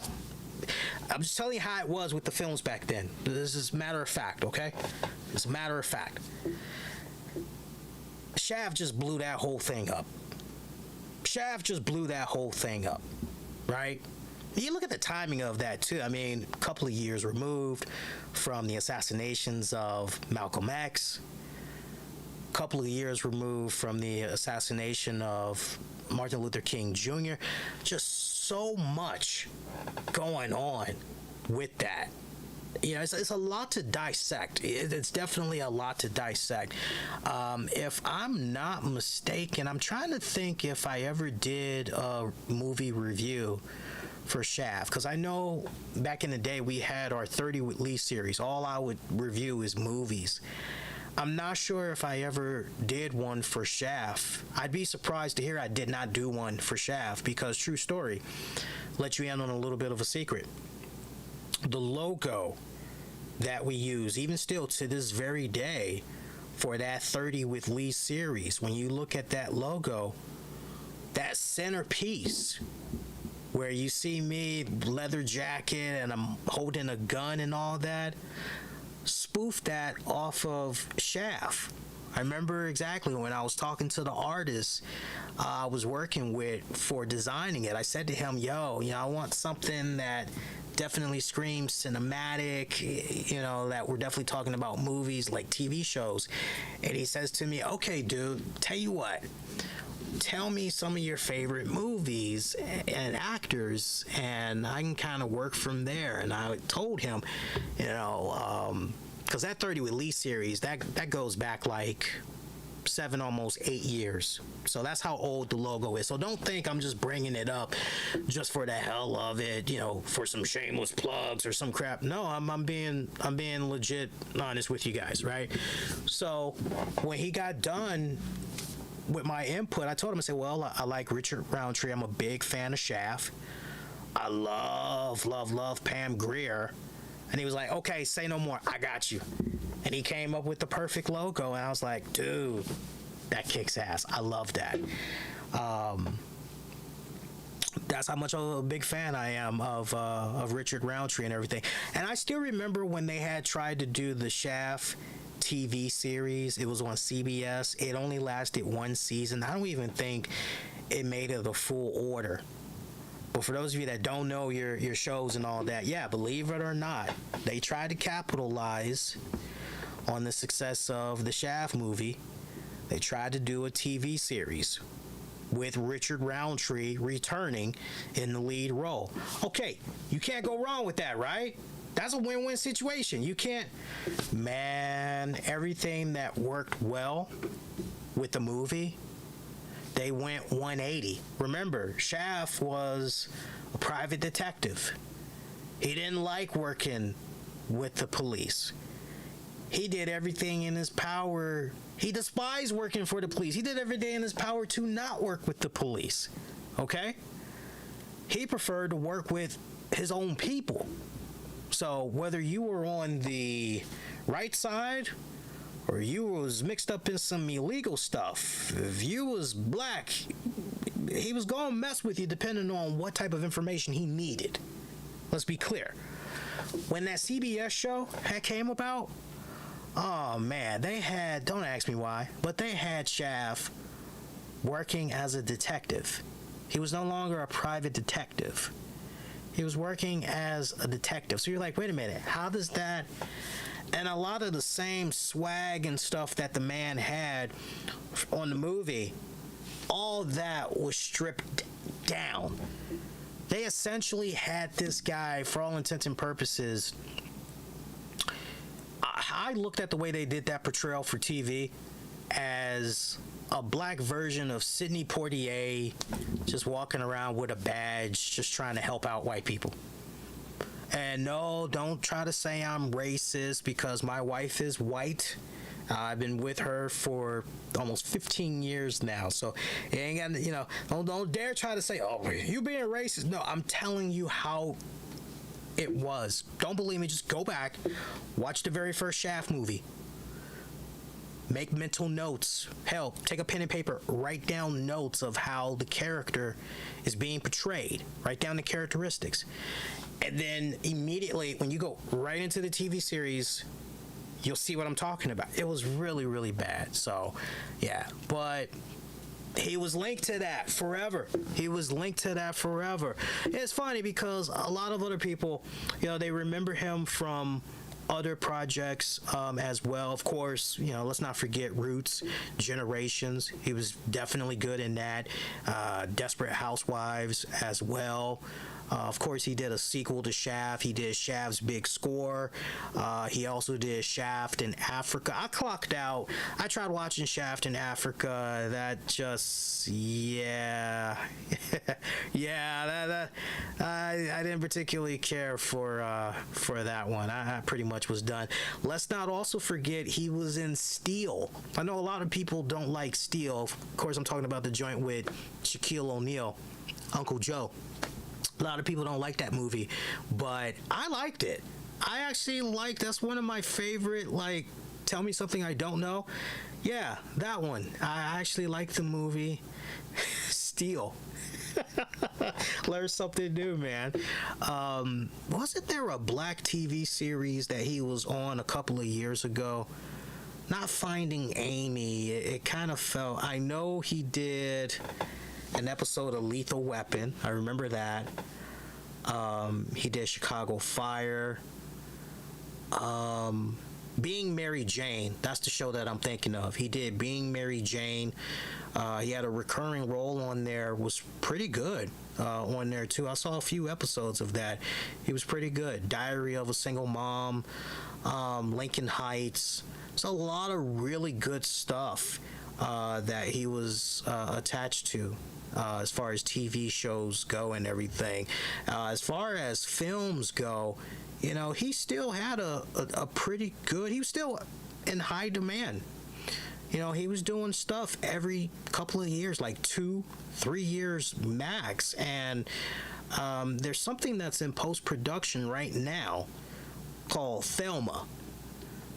And looks like that's going to be his final role. And again, that's in post-production. So that means as far as all the stuff that he was supposed to shoot, they were able to do that.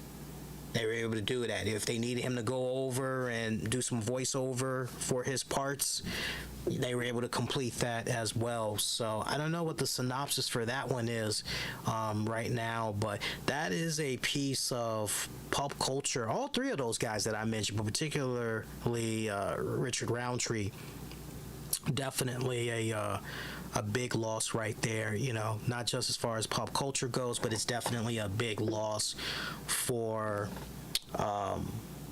my people and its respected culture. You know, there never will be another Richard Roundtree, right? You know, we've seen a lot of people try to imitate and all of that, but none have come close. Samuel Jackson maybe as far as Shaft goes, but you know, he did pretty good for himself, Richard Roundtree. Yeah, you look up, and I would encourage anybody to do this, go research his story. You know, it's a damn good one. You know, definitely a rags to riches type of story. Not riches from the standpoint of, oh man, this dude got paid a boatload of money, but just riches from the standpoint of, okay, look at how this guy had came up, and then ultimately how he was able to find overnight success, how he essentially stumbled upon it.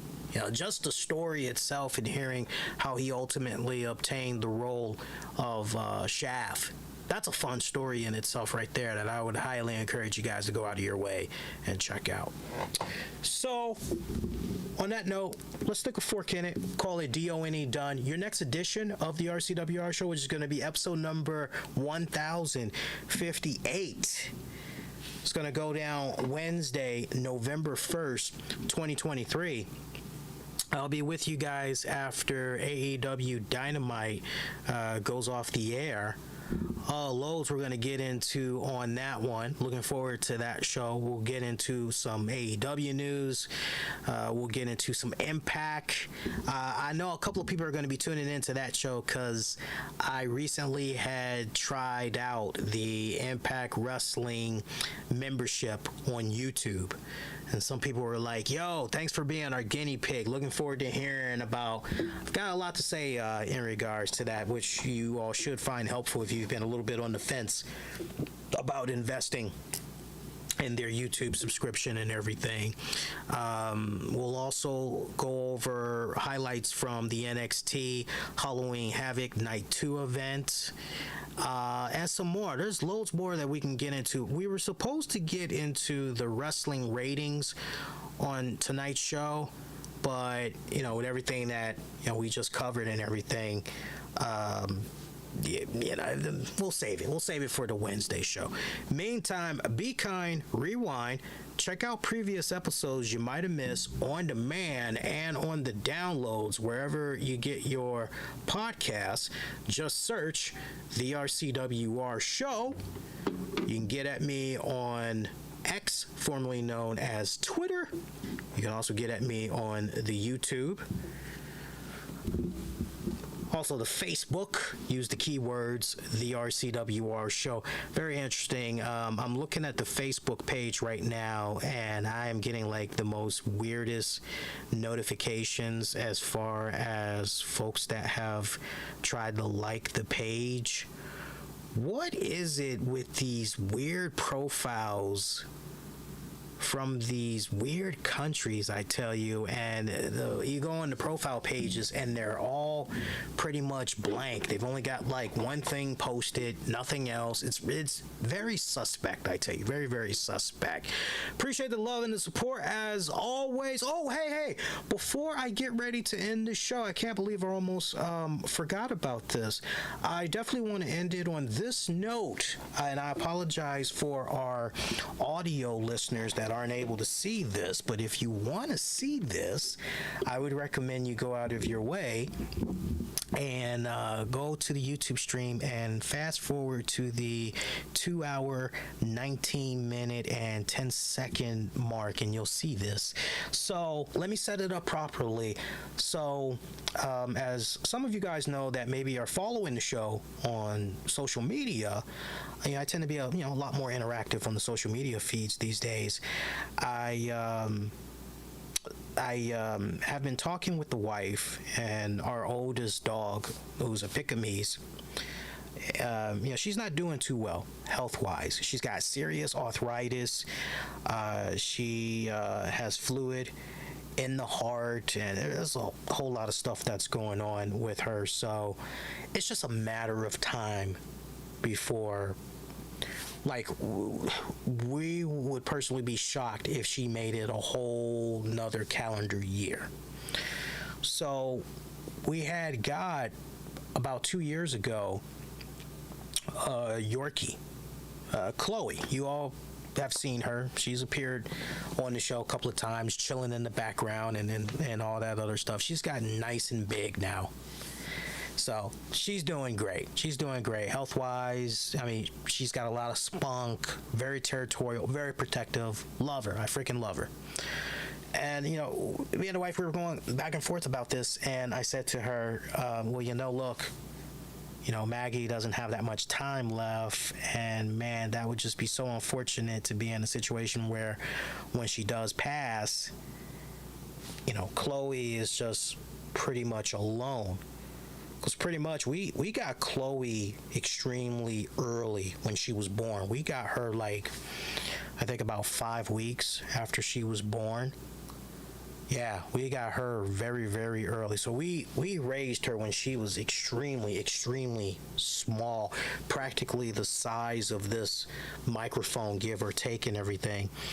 And so, fast forward 2 years later, the health problems with Maggie, it's getting a lot worse, to the point she is having seizures now, and there's nothing we can do but just make sure she's in a safe spot and she's somewhere comfortable, making sure she's not choking her tongue and all that, and just let her, do her thing, get it out of her system and all that. And so we had decided a couple of weeks ago, well, you know what? Let's get another dog. What's up? Let's get another one. This way, if something weird happens, Chloe will be okay. I mean, she won't be okay, but she won't be alone. That's the important thing. So a close friend of the family ended up having a bunch of, and we got Chloe from this friend a couple of years ago.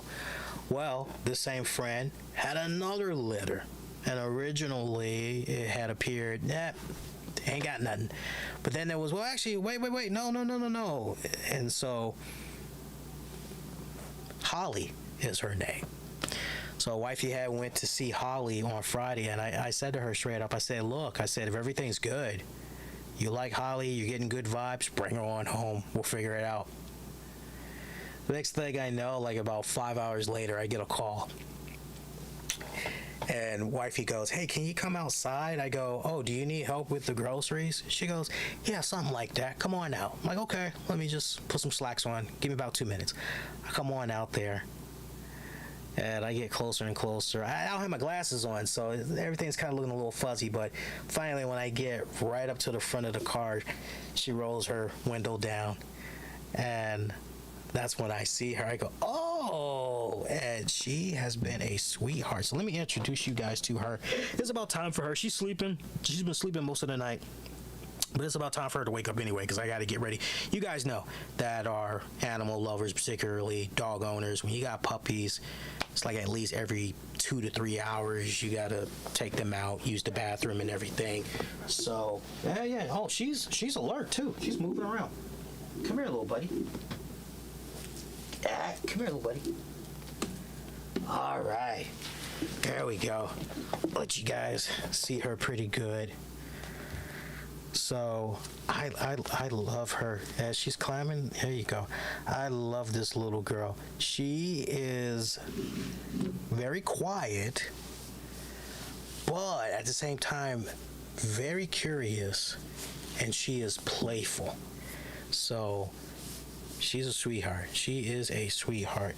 Let me just see if I can get her for just a quick little. This was her first time today in the studio, and it took her several minutes to get comfortable. But once she kind of understood, and she was smelling around a little bit that, daddy's in here, that's when she finally started to get really, really comfortable. But let's see if I can get her to, because right now she just wants to stay on my shoulder. She's trying to do her best to stay on my shoulder. I'm trying to see if I can just grab her long enough so I can put her in front of the camera. Hang on. I'm going to try it for a couple more seconds, and if it doesn't work, then I'm just going to say, okay, yeah, now we can do it. There we go. There you guys go. Here we go. 1, 2, 3. There we go. This is Hollie, everybody. This is Hollie. She is a sweetie. All right, I'm going to put you back so you don't start fussing. I love her. She's sweet. She's sweet. I took her to the store with me today, and it was cool. It was cool. I got in the car. So I had to move the car anyway. I got in the car, and I decided, I need some stuff from the store. I go to the store. I have her in a carrying case with me and everything, and she was quiet. It wasn't like that with Chloe. With Chloe, she was just fussing. Hollie was pretty much, all right, we're going out. Cool. We're in the grocery store. I'm taking my time. At first I felt like I had a sense of urgency. Get in, get out, because I didn't want her, barking and all that other stuff. But she just was like, I'm looking down at her because she's so quiet. I'm like, you still there? And she's just, what you got there? That looks interesting. Okay, what else we doing here? That's how she was. So, great. It's great. It's great. I love it. I love it. And once you've had the experience raising one puppy, doing it a second, third time and up, it's just boom, boom, boom, boom, boom, boom, boom. I love it. I freaking love it. So, yeah, it's been good so far. I'm liking it. I'm definitely loving it. All right. So, there you go. On that note, we'll officially end the show. I will catch you guys for your Wednesday night edition of the RCWR show after AEW Dynamite goes off the air. Happy Halloween to you all. I said it at the very top of the show, but I can't stress it enough for those of you that's going to be going out doing trick-or-treating and all that. Be safe out there. For you older cats, you're going to be going to parties and all that other stuff. If you're going to be drinking, do not drink and drive. Please, I implore you, it's not worth it. Sleep in your car. If the weather is nice out, go get a room for the night. See if you can sleep at a friend or a family member's house. Sleep that alcohol off. It's not worth drinking and driving, okay?